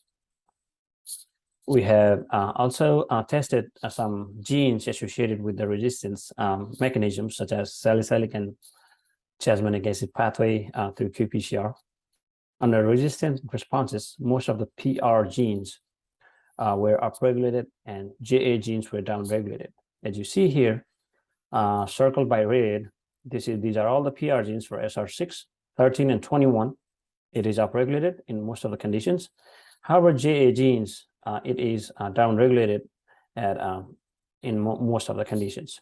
However, PR genes is very consistent with their expression in SR6 at low temperature. In SR13, few of the genes were downregulated at day 3, and SR21, almost all the PR genes were downregulated at day 1, but under high temperature. But two of the genes were downregulated at day 3. So the conclusion here is that environment can modulate the expression of the effectiveness of the SR genes, leading to resistance or susceptible conditions in PGT-infected wheat cultivars.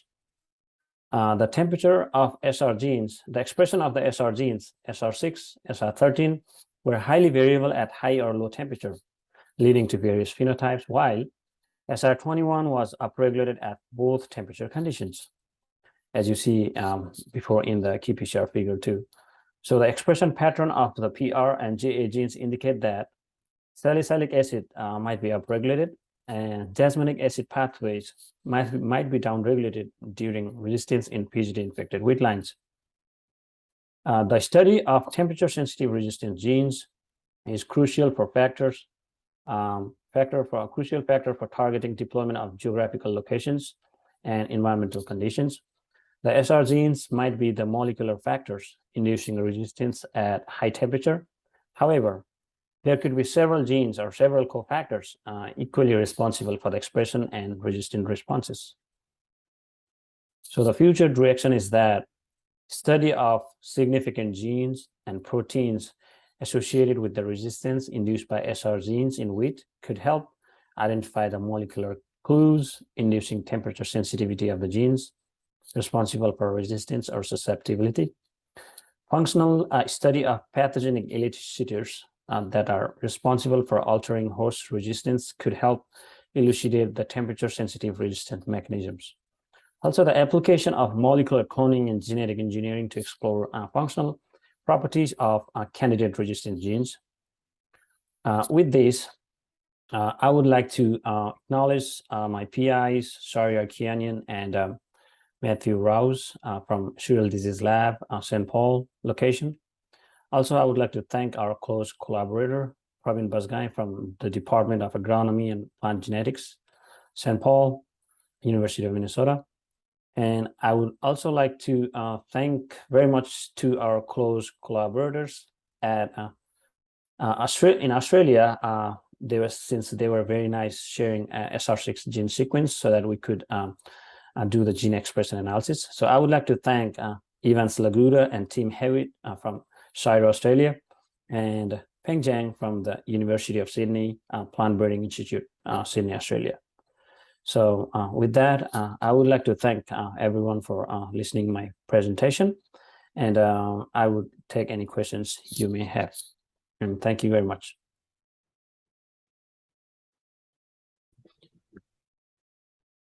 Good morning to all. I am Dr. Sandeep Kumar from ICR NUPGR New Delhi. I shall give my presentation on identification and validation of novel QTLs for seedling and adult plant resistance to stem rust. We all know the importance of wheat as a staple food. This is the largest primary commodity. More than 2.5 billion pupils in 89 countries depends on wheat as a staple food. There are a number of challenges for the successful wheat production. Stem rust is one of the major challenge for the successful wheat production. Though more than 60 SR gene resistant genes are known, number of them are being used in breeding programs. However, this UG99 and its variants has made most of the resistant genes susceptible. This Deglu and Sicily race, which were earlier there, they have again reappeared in Europe and UK. And the predominance of this PGT race of stem rust is responsible for large regional epidemics and crop losses. So keeping this thing in view, there is a need to evaluate the germplasm lines for the novel seedling and field resistance against a contemporary spectrum of PGT races. Due to the global spread of the elite wheat germplasm, our indigenous wheat germplasm lines has been neglected for a long time. It has not been evaluated for the biotic as well as abiotic stresses, and it has not been utilized for the identification of the novel genes. Keeping this thing in view, what we did, we used a panel of 400 diverse germplasm lines for the identification of the QTLs for seedling as well as adult plant resistance to stem rust. We did phenotyping for seedling resistance as well as adult plant resistance. We did genotyping using 35K exome array. We used this 35K data for the to know about the population structure. A diverse panel was there, and this diverse panel using different models. We identified the QTLs and the genes, and we validated them through the Cas markers. We evaluated this diverse panel of 400 lines under the field conditions at IRI Regional Station, Wellington, and for seedling resistance against 4 different races at ICR, IWBR, Flowerdale, Shimla. We got this moderate to low level of correlation among different environments of pathotypes. Out of this 35,000 SNPs, only 18,932 SNPs showed polymorphism, and they were distributed on 21 wheat chromosomes, as listed over here. These 400 lines were really diverse in nature. We got 4 subpopulation in it with some admixtures, and it was further confirmed with the help of NG tree analysis. And this PCI analysis also showed that these lines were from the different geographical regions. This circular Manhattan plot shows the significance of the association of synapse using multi-locus mixed linear model in response to system rust at seedling and adult plant resistance stage. We identified 20 reliable QTLs for seedling and adult plant resistance. This is a summary of the markers which we identified for seedling resistance against 4 different races, as mentioned over here, and they were contributing, significantly towards the total phenotypic variance. Similarly, we identified the QTLs for adult plant resistance following all 3 models, and they were consistent across 2 or more environments. The significant markers were further validated with the help of Cas markers. We got, this promising stem resistant lines for adult plant resistance as well as for seedling resistance. There were some lines which were highlighted by the red colors. They were having more than 18 favorable alleles for stem resistance, while the lines highlighted by the pink colors are those which were showing the resistance not only against adult plant but also against seedling resistance. So in conclusion, we can say the identified QTLs are contributing significantly to the total phenotypic variance, and the 3 QTLs which we identified on 6AS, 2AL, and 7BS have been validated using Cas markers, and one of them is which was on 7BS was effective at seedling as well as adult plant stage, and these QTLs have the potential to be deployed in wheat improvement programs to develop disease-resistant varieties for seedling as well as adult plant resistance to stem rust, and can diversify the genetic basis of resistance. The germplasm lines which we have identified resistant can be used as a source for developing stem rust resistant cultivars. Thank you.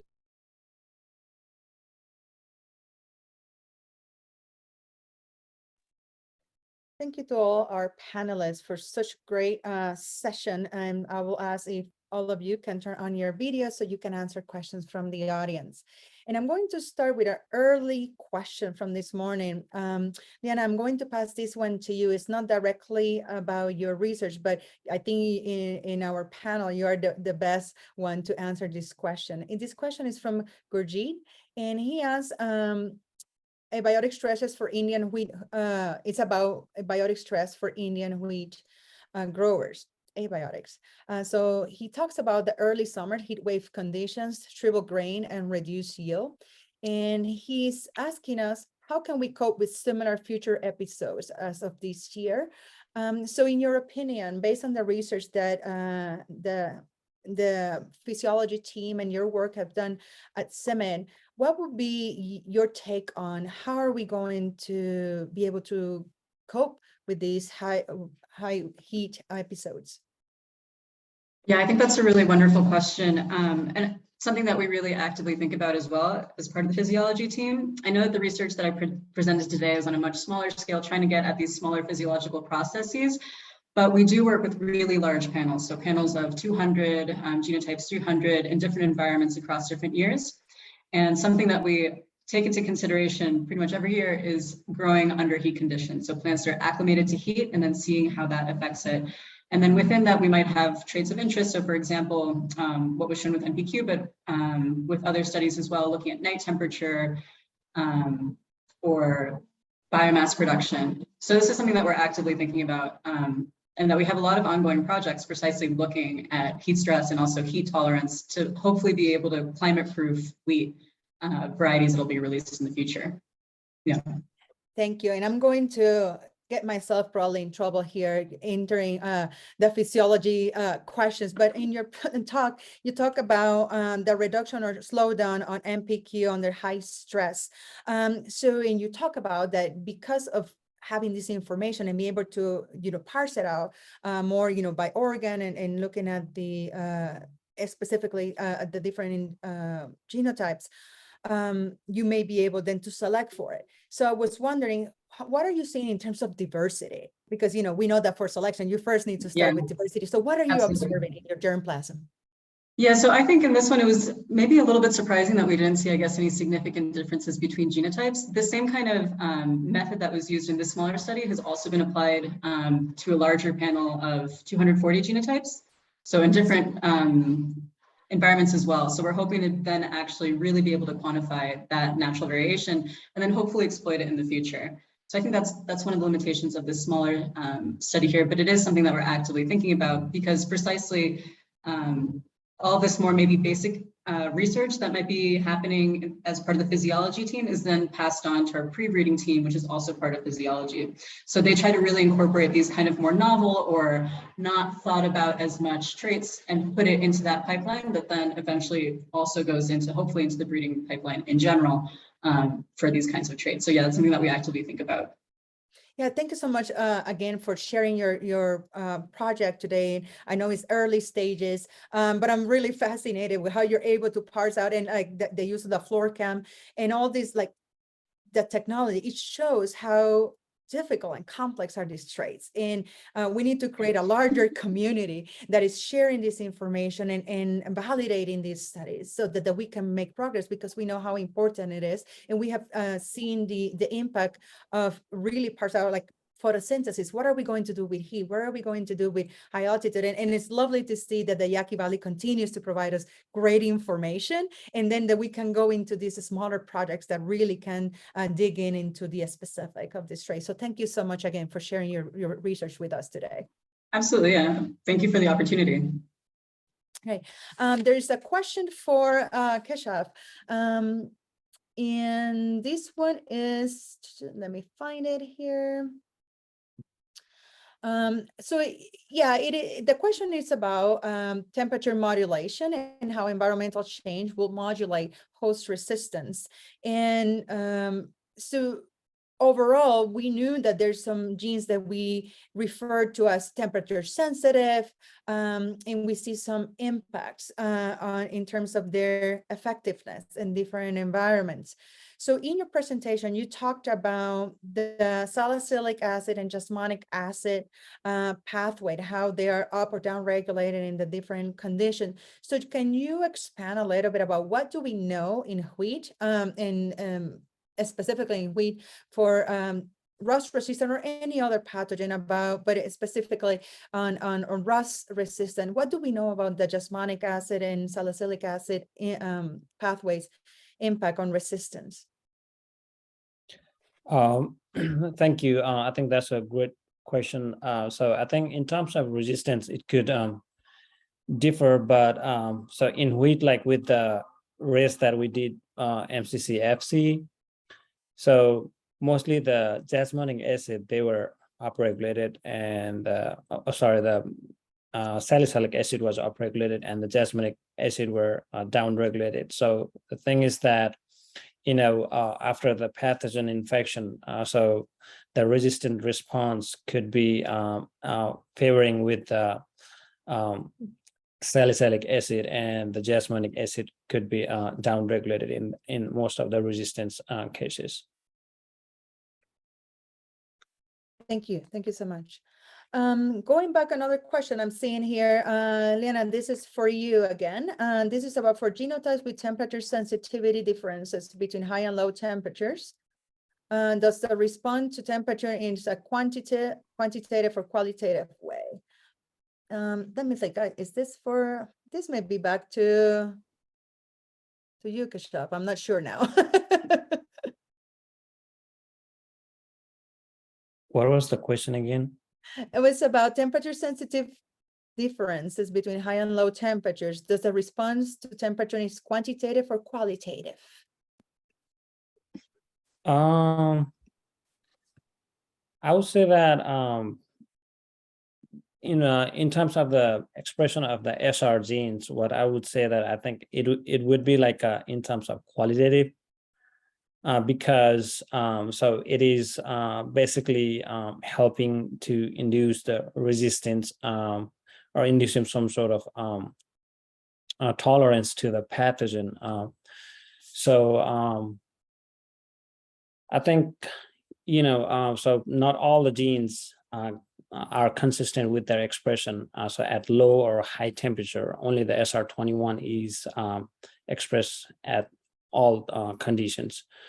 So some of the SR13 or SR6, since they have like little varying expression with their temperature changes. So I would say they could have some changes in their expression, but in the meantime, there could be some other genes could be associated with the expression. Thank you.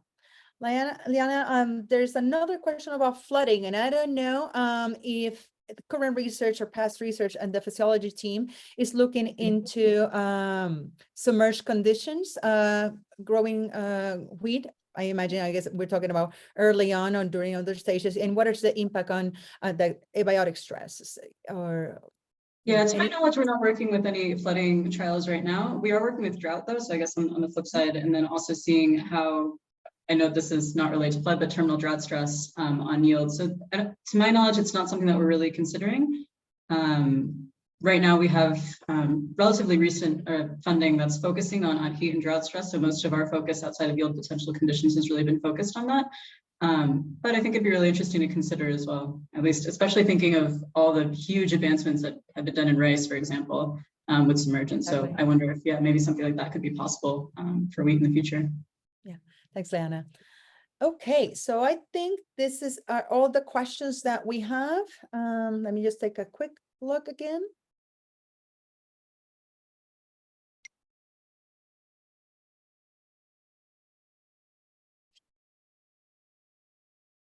Okay, I think there is one on the chat. The question was about your thoughts about the temperature sensitive could be also associated with R gene interaction or gene additive effects. I think yes, some of the R genes are temperature sensitive, and those are also associated with the resistance or susceptibility. So I would say they do have connection with the resistance.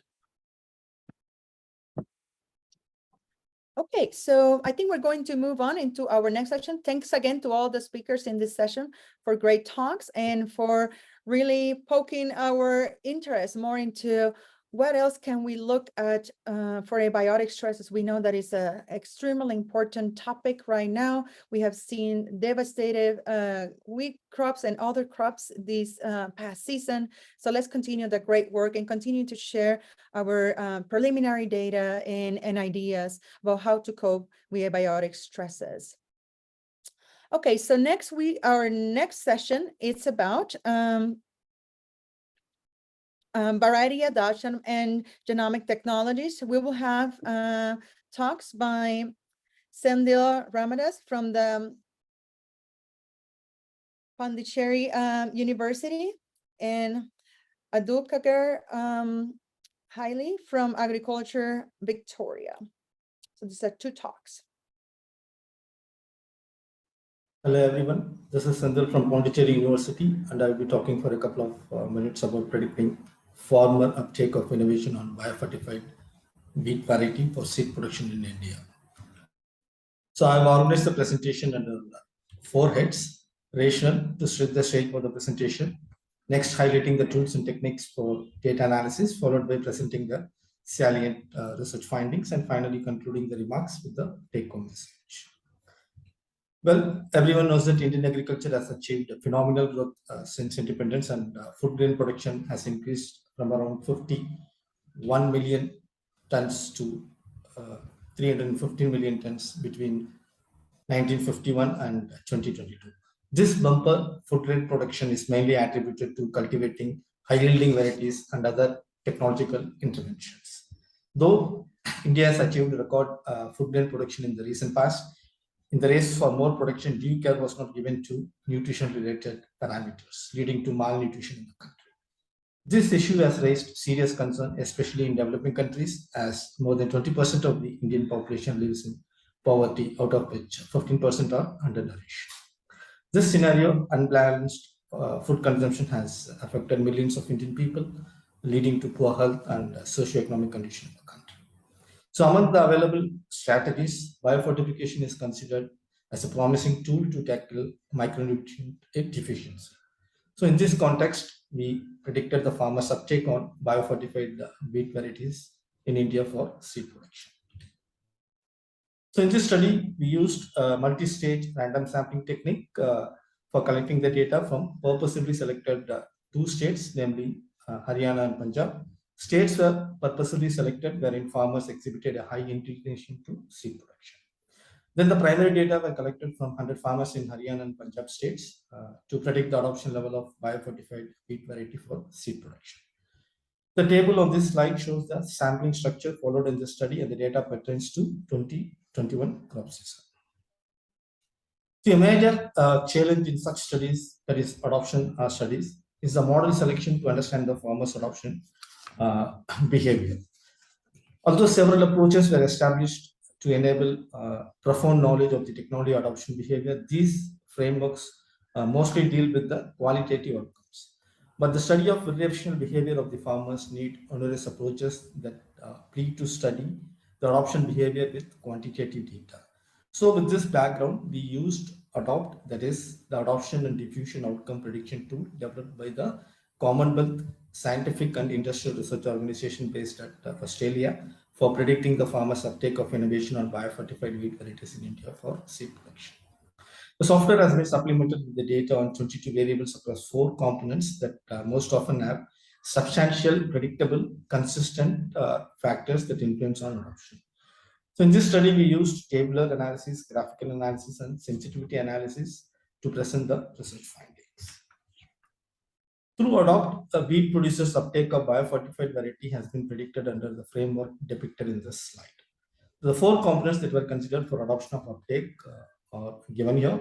That is, the first one is the relative advantage for the farming population. The second one is the learnability characteristics of the innovation. Third one is the population-specific influences on the ability to learn about the practice. And the fourth one is the relative advantage of the technology.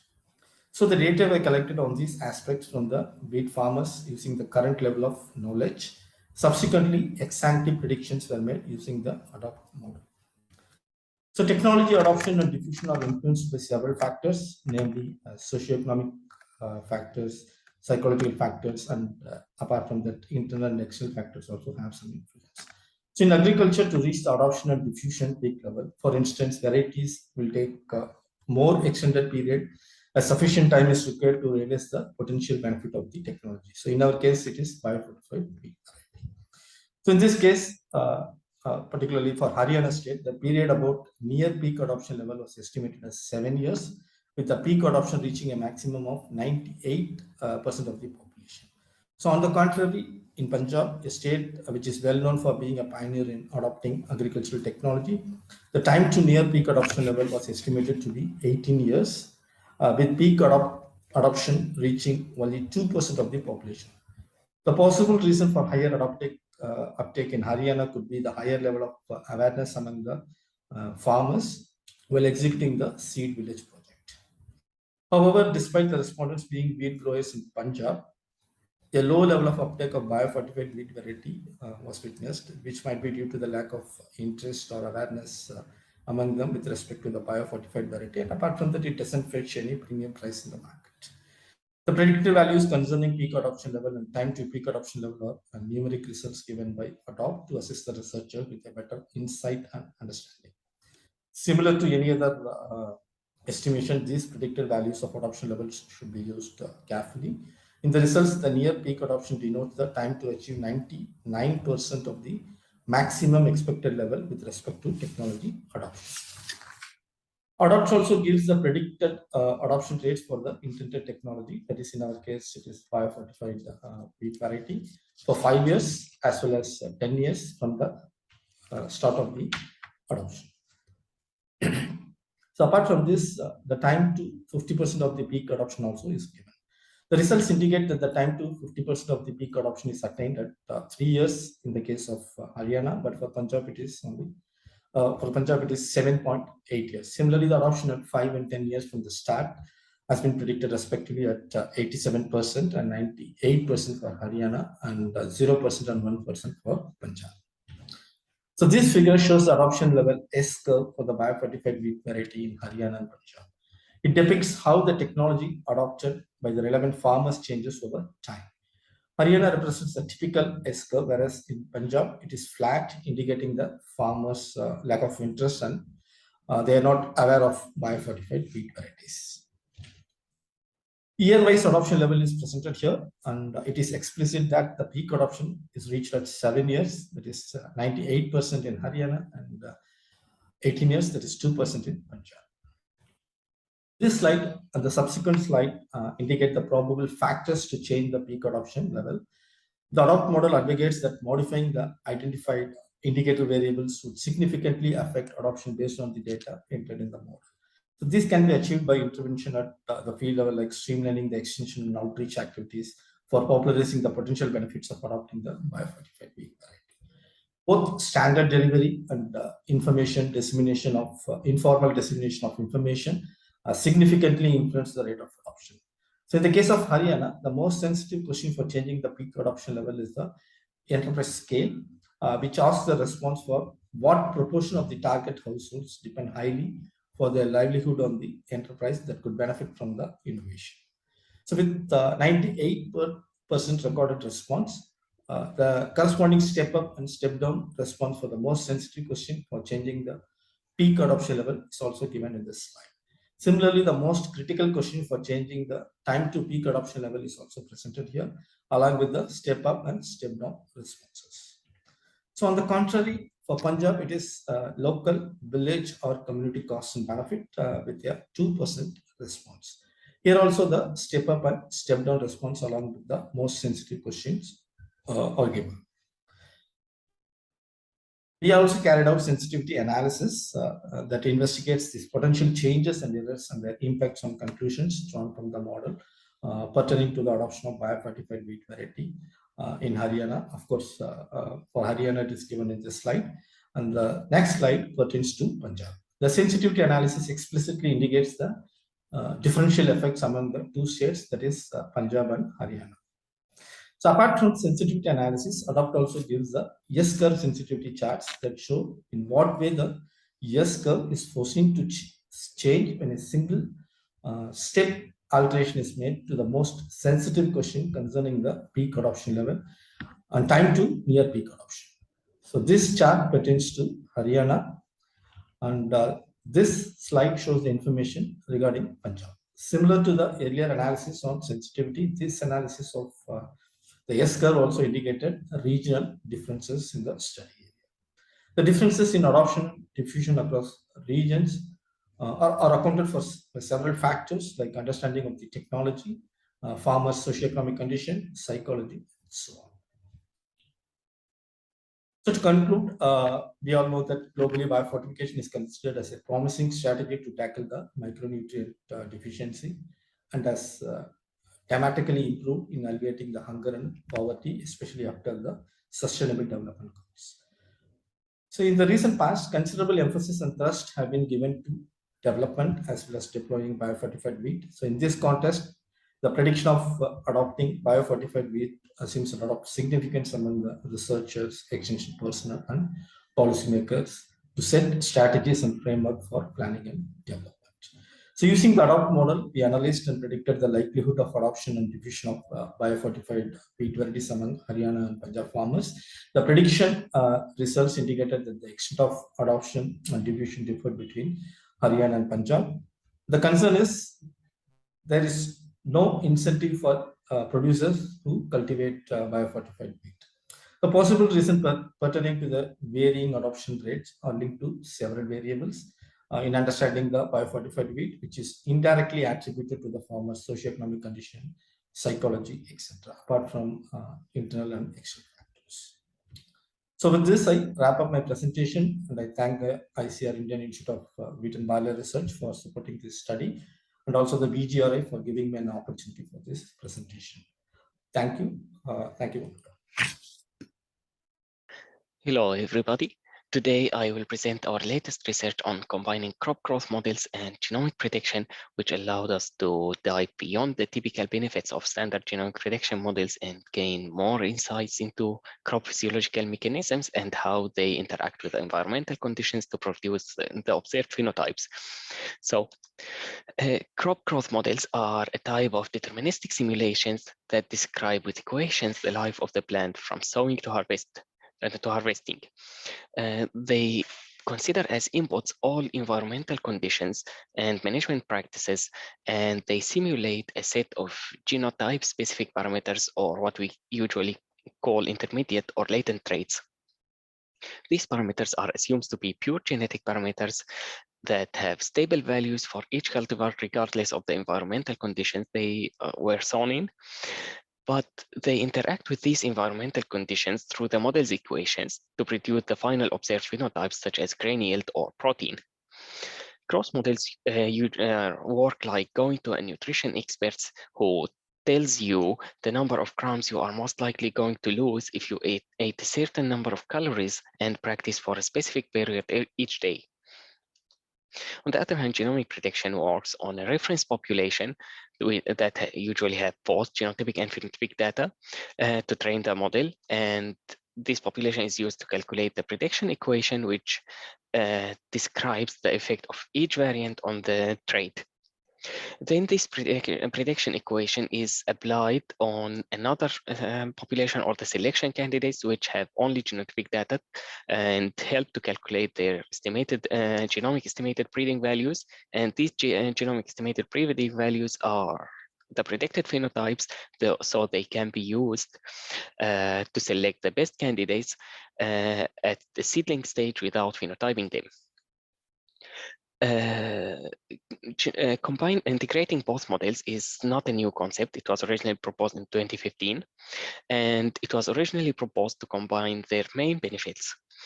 Crop growth models are powerful to predict the performance in untested environments, and they model the G and the G by E. They model the G by E and the E components of the phenotypic variation equations, but they usually fail to predict in new individuals without any phenotypic records.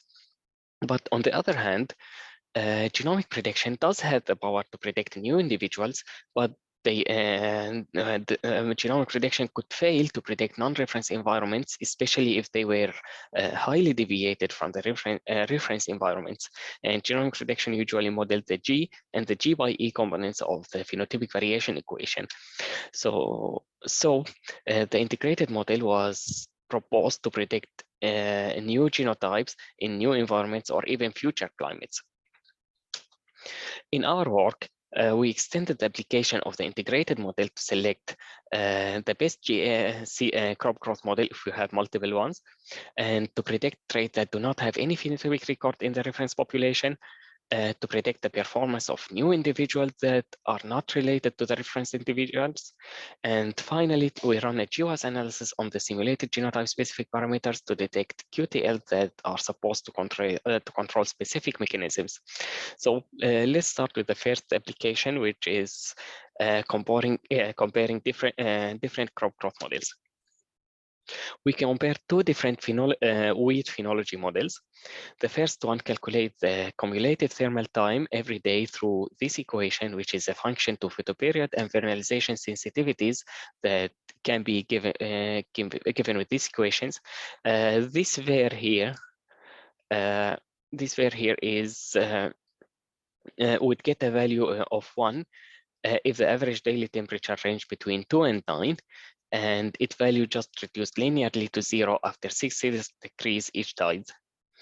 Heading date is simulated when the cumulative thermal time reach this the parameter thermal time to heading.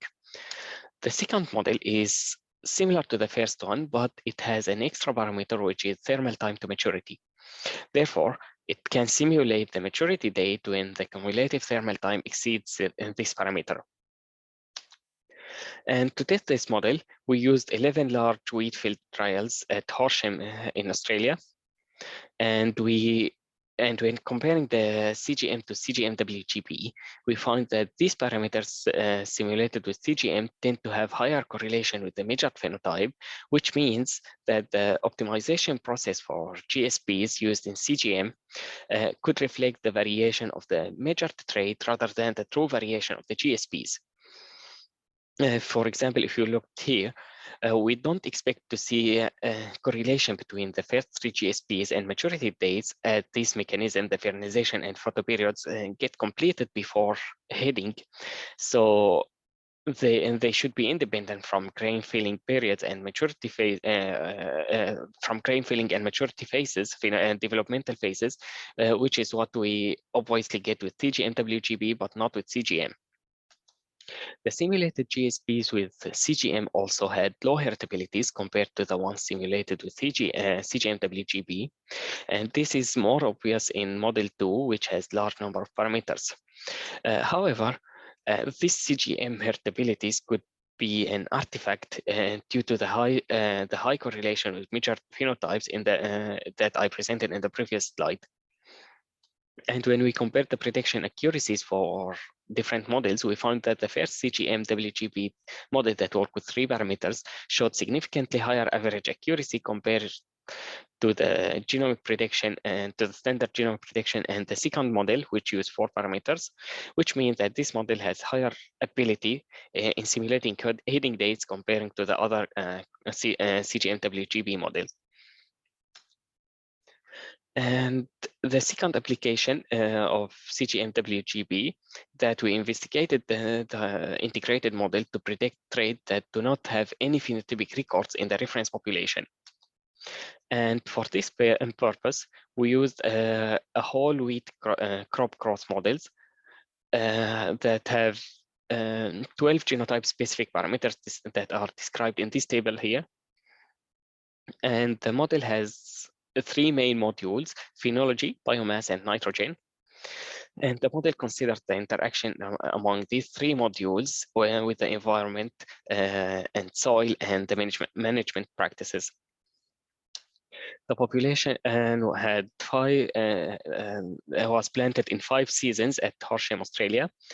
And out of these 12 genotype-specific parameters, 4 were measured or have measured values, and here you can see the distribution of their values. And when we look at the distribution of the GSP simulated to CGM-WGB, you will find that they have similar distribution to the measured one, even though they were a little bit underestimated for maximum grain size and the maximum grain and nitrogen concentration. But if you look at the the GSPs that were simulated with CGM, seems to have a completely different distributions. And there is another point, or another important point here, is that we are not expecting to see just high vernalization and photoperiod sensitivities on this population, because we are dealing with spring wheat. So these results, as you can see, agree with the CGM-WGB results, but not with the CGM only results. And also the GSPs showed some level of or some correlation patterns, and they generally have high heritability if you just look at the top number on the diagonal, highlighted in yellow here. But on the other hand, the GSP simulated with CGM had a very low heritability with a maximum of 0.17. And if you look, and this is the value, these values are on the lower value on the diagonal.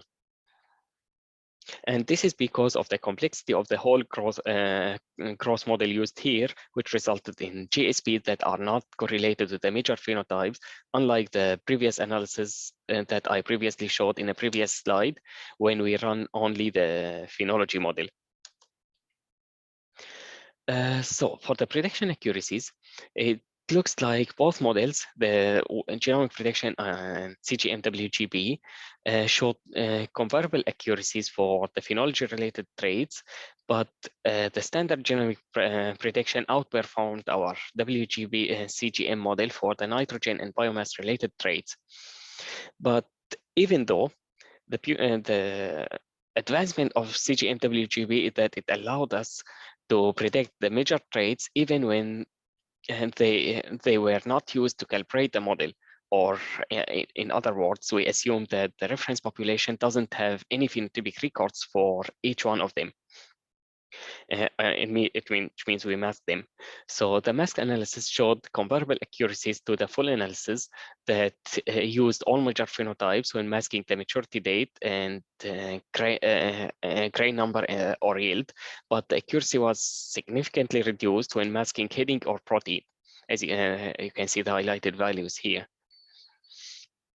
And this is not surprising for us, because maturity happens at the end of the life cycle of the plant, so it will not be informative to calibrate intermediate developmental phases such as heading.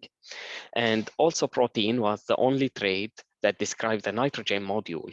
So without it, this module will not be calibrated. So what we believe is that a single measured trait per module could be enough to calibrate the CGM-WGB model.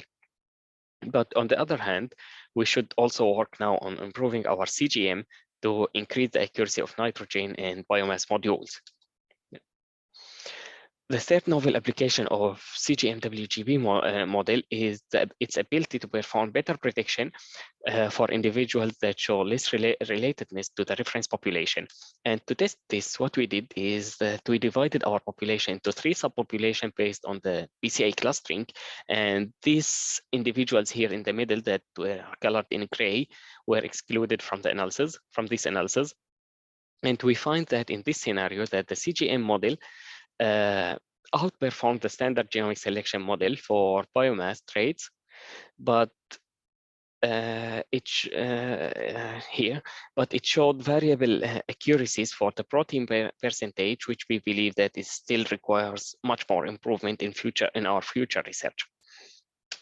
The last novel application for CGM-WGB model is its ability to detect mechanism-specific QTL by running a GWAS analysis on GSPs. And by the way, when we run GWAS on GSPs simulated to CGM, we didn't get any significant QTL. And you can see here that we were able to detect the major photoperiod and vernalization genes in our analysis for the phenology-related GSPs.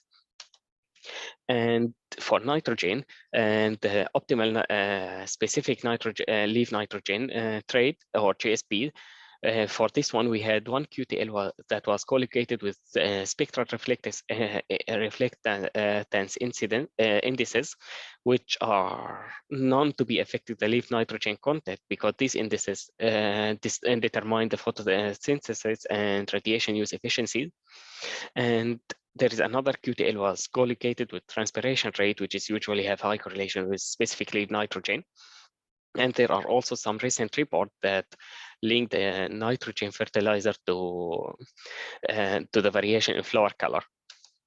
And similarly to that, many of the biomass-related GSPs were collocated with different yield and grain-related traits, and we have also one QTL for AB chlorophyll ratio, which is also known to be positively correlated with the net assimilation rate, which describe the rate of the rate of the increase in total dry weight per unit leaf area, and considered as one of the most important predictors for growth rate. So, as I previously said, the CGM-WGB concept is not new, but previous studies restricted its application to estimate prediction accuracies for reference rate only. But what I think is that the most attractive feature of CGM-WGB is how each model, the CGM and the genomic prediction, could benefit each other to open new opportunities that were impossible before. So, for example, genomic prediction allowed us to simulate more heritable and less correlated GSPs, which led to better insights into different physiological mechanisms and their underlying QTL, and led to better mechanism-specific selection decisions based on the GSPs, of course. It also allowed us to evaluate different CGMs to select the best one from a genetic perspective. On the other hand, CGMs allowed us to perform better genomic prediction when applied on diverse selection candidates from the reference population, and also to predict traits and environments which include the future climate that do not have any phenotypic record in the reference population, which is impossible without CGM. And finally, I would like to thank my colleague at Corteva and Agriculture Victoria for their support, and thank you for attending today.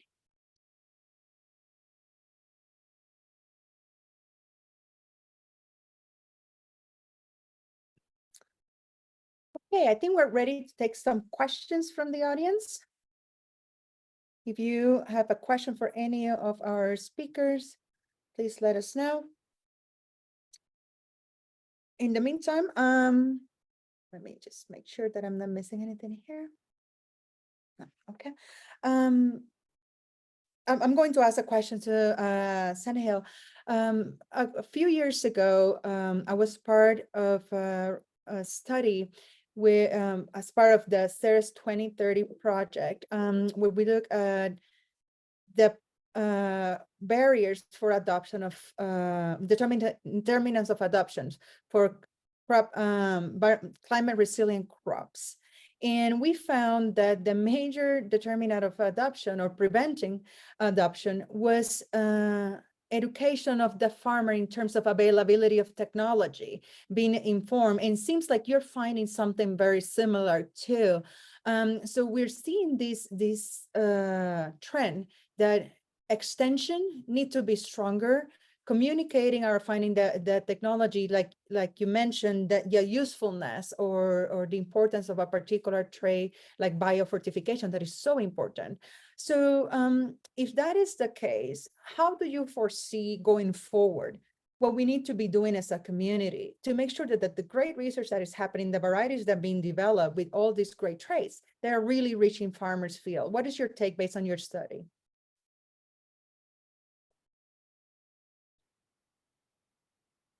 You're muted. Am I audible? Yeah, okay. There are several strategies which you can increase the area under biofortified varieties. One is you can maybe organizing a campaign regarding the benefits of biofortification among the farmers. And second one, whenever a variety is listed, the benefits of the variety pertaining to different traits, like what is the yield, what is the micronutrient content. So that kind of information can be published in local language, and it can be disseminated to different regions. And third thing is several farmers demand a particular variety. So we should also make sure that the seed of a particular variety should be, should fulfill the demand of the farmers. So somewhere it lacks. Sometimes what happens, the demand is more than the supply. So that gap has to be minimized. So these are some of the ways through which you can increase the area under BIOF. Yeah, thank you for that. And you're right. We need to have a team that is more diverse in terms of our area of expertise. Like what you mentioned about seed availability is such a huge component. And this is why we're advocating for early multiplication of improved lines, so that when they are released, we can really push them through the system. And again, the education of the farmer, working with extension agents, working with policymakers to disseminate the information about the great opportunities that we have with these improved varieties. And so keep the great work on biofortification. It is so needed. So don't give up and keep spreading the good news. Thanks for your talk today. Thank you. Thank you. Let me check if we have any more questions.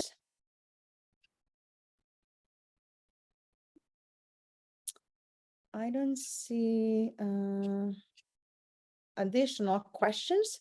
So with that, I'm going to then move on into our final event of the morning. Thank you so much. We still have 189 participants, so this is great after such a long morning. And I know we're going across many time zones, and it's getting pretty late or pretty early in many of the countries that you're joining us. So thank you so much for continue to stay tuned to the presentations and your commitment to wheat research. So as many of you have probably recently saw in the BGRI newsletter and our social media accounts, Dr. Ronnie Kaufman has been elected International Professor Emeritus of Plant Breeding and Genetics in the School of Integrative Plant Science and Plant Breeding and Genetics section at Cornell University. Due to essential travel, probably as usual, we know that we need to find Ronnie in different parts of the world and have some rescheduling from his trip from Africa. Ronnie cannot join us today as he was initially planning to, but still we wanted to share with you his community. What those of you in our community think about Ronnie's impact, not only for wheat research and rice research, but also about food security. And his impact goes beyond, again, publications or variety release.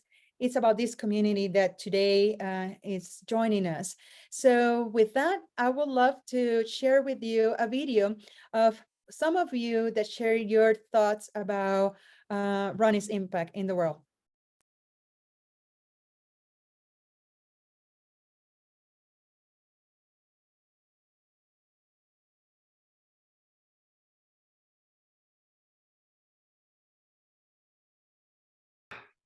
You are the most pragmatic person I know, and as a German, I truly appreciate this. You were always out finding solutions to problems, helping and supporting, and not creating new problems. You're a true leader of the Border Global Rust Initiative in my books. You never showed a big ego and put yourself in front. You always gave the credit to your colleagues. And the BGRI is in many aspects what I would consider an outstanding project. Funders united and put a substantial amount of money into Cornell and BGRI to keep UG99 at bay. You used the trust and the confidence of the funders to establish an extremely successful program. And its achievements are remarkable. Release of UG99 resistant varieties in record time.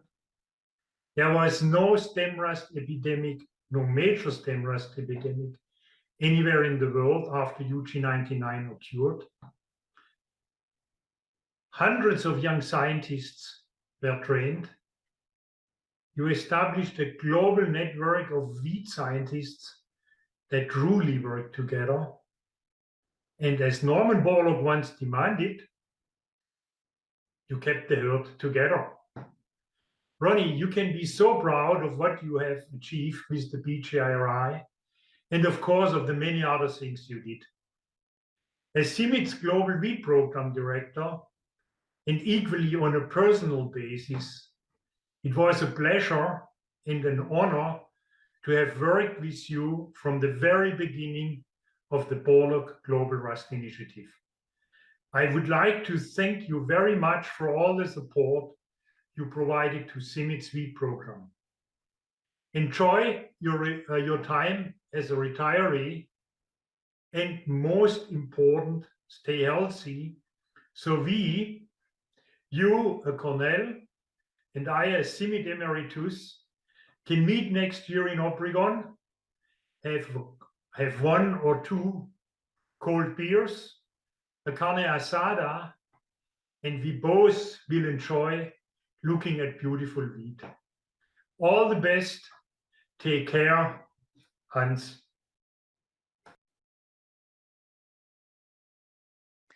Ronnie Kaufman is someone who really listens to people and seems to understand them. And I think that helps him navigate some very complicated dynamics to chart a path forward.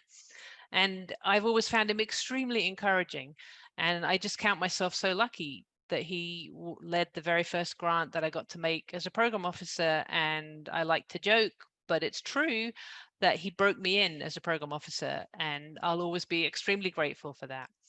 And I think, you know, a defining characteristic of why Ronnie has been so successful in the agricultural field is that he really cares about farmers, and he cares about helping farmers and having impact. And so, Ronnie, I hope that we will continue to benefit from your advice for many years to come in your emeritus status. Thank you. I came to know Dr. Ronnie since I joined the Durham Wheat Program in the Ethiopian Institute of Agricultural Research around 2013. And I learned that Dr. Ronnie was one of the founders of the Global Rust Initiative with the late Dr. Norman Borlaug for the efforts to combat the damage caused by the rusts across the world. Under his leadership, Dr. Ronnie played a key role in terms of capacity building, both in human resource and facilities at the different research centers in the Ethiopian Institute of Agricultural Research. To mention some, greenhouse facilities and field phenotyping facilities were established at the Deposit Agricultural Research Center for race phenotyping, race multiplication, and seedling evaluation. And at Tambo, greenhouse facilities were established for race pathotyping and single isolate preparation, and also other facilities were established under his leadership. At Kolumsa, facilities were established for seedling evaluation against rusts and also for field evaluation. The centers in the Ethiopian Institute of Agricultural Research have got various supports under his leadership. Apart from that, Dr. Ronnie repeatedly visited the research field at the different centers in the Ethiopian Institute of Agricultural Research, and also he visited their farmers in the major wheat production areas around RC and Bali, where there are farmers at high risk of rust outbreak. With his team, he monitored and encouraged the farmers in the major wheat production areas in Ethiopia. Professor Ronnie Kaufman, well known as a path-breaking scientist and professor, dedicated himself to deal with the toughest issues like famine and food insecurity to improve farmers' livelihood in Africa and Asia. In other words, Ronnie has been supporting, mentoring, and helping farmers with zero resources.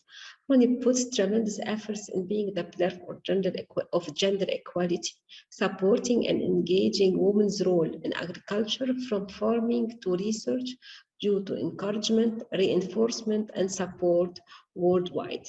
Finally, I'd like to say congrats for the recognition, Professor Emeritus Ronnie Kaufman, and I'm so honored to be part of this tribute, especially you are going to be in Lebanon while listening to this. I like to do it the Lebanese way and say, Mabruk. If South Asia today is devoid of UG 99, I would attribute it solely to the great leadership and effort of Dr. Ronnie Kaufman.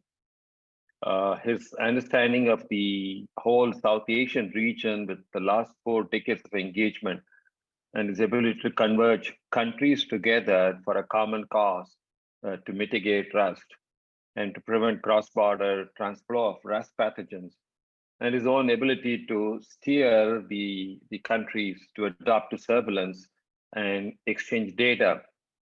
All of these have been possible because of his deep engagement in the region, his ability to contribute to the convergence of countries, and his relentless effort to keep the scientists, engaged in finding new varieties that could provide resistance to rust. I would say the region was around 96 million tons of production in India and about 25 million elsewhere in the region, in all about 110 million tons in the beginning of the decade. And today it's over 140 million tons. And I would say all of these has been possible due to enormous effort of convergence of countries together, exchanging germplasm and working towards common cause of making sure wheat farmers grow productively, wheat for the entire world. And that's really a great contribution to overall food security.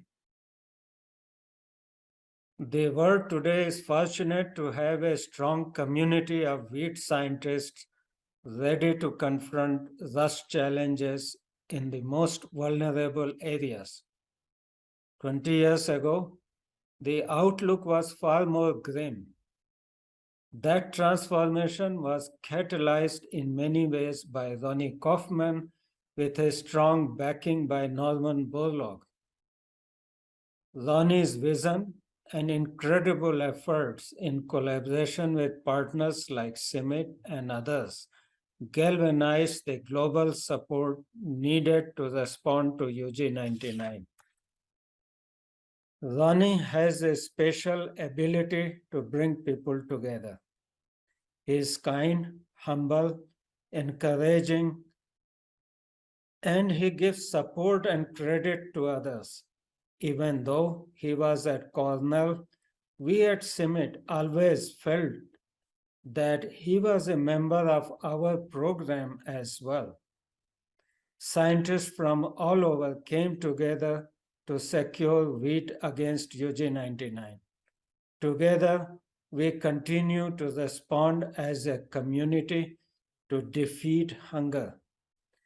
Ronnie, you cultivated a wheat science community that has grown and flourished. We thank you for your efforts, your vision, and most importantly, your friendship. All the best from all of us.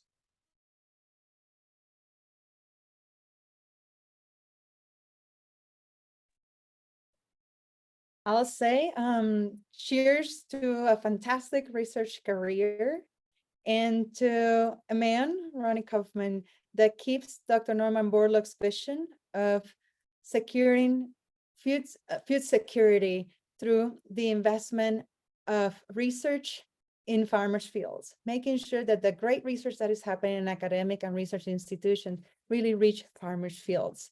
I'm so lucky to have worked with you and continue to work with you. I look forward to many more years of listening to you, learning from you, and sharing with you my research career. Thanks so much, Ronnie, for everything you do for the BGRI. And I look forward to many more years. Like you said, you're still a mid-career scientist. And let's take Hans' invitation serious and go to Mexico next year for carne asada. So in that note, I would like to close the 11th BGRI Technical Workshop and remind you to visit the BGRI website for additional poster presentations and today's recordings. There's a lot of resources there for you. Till we see each other again. I hope to see you next week virtually in the International Wheat Congress. See you also in the wheat fields around the world. Keep the great work and goodbye.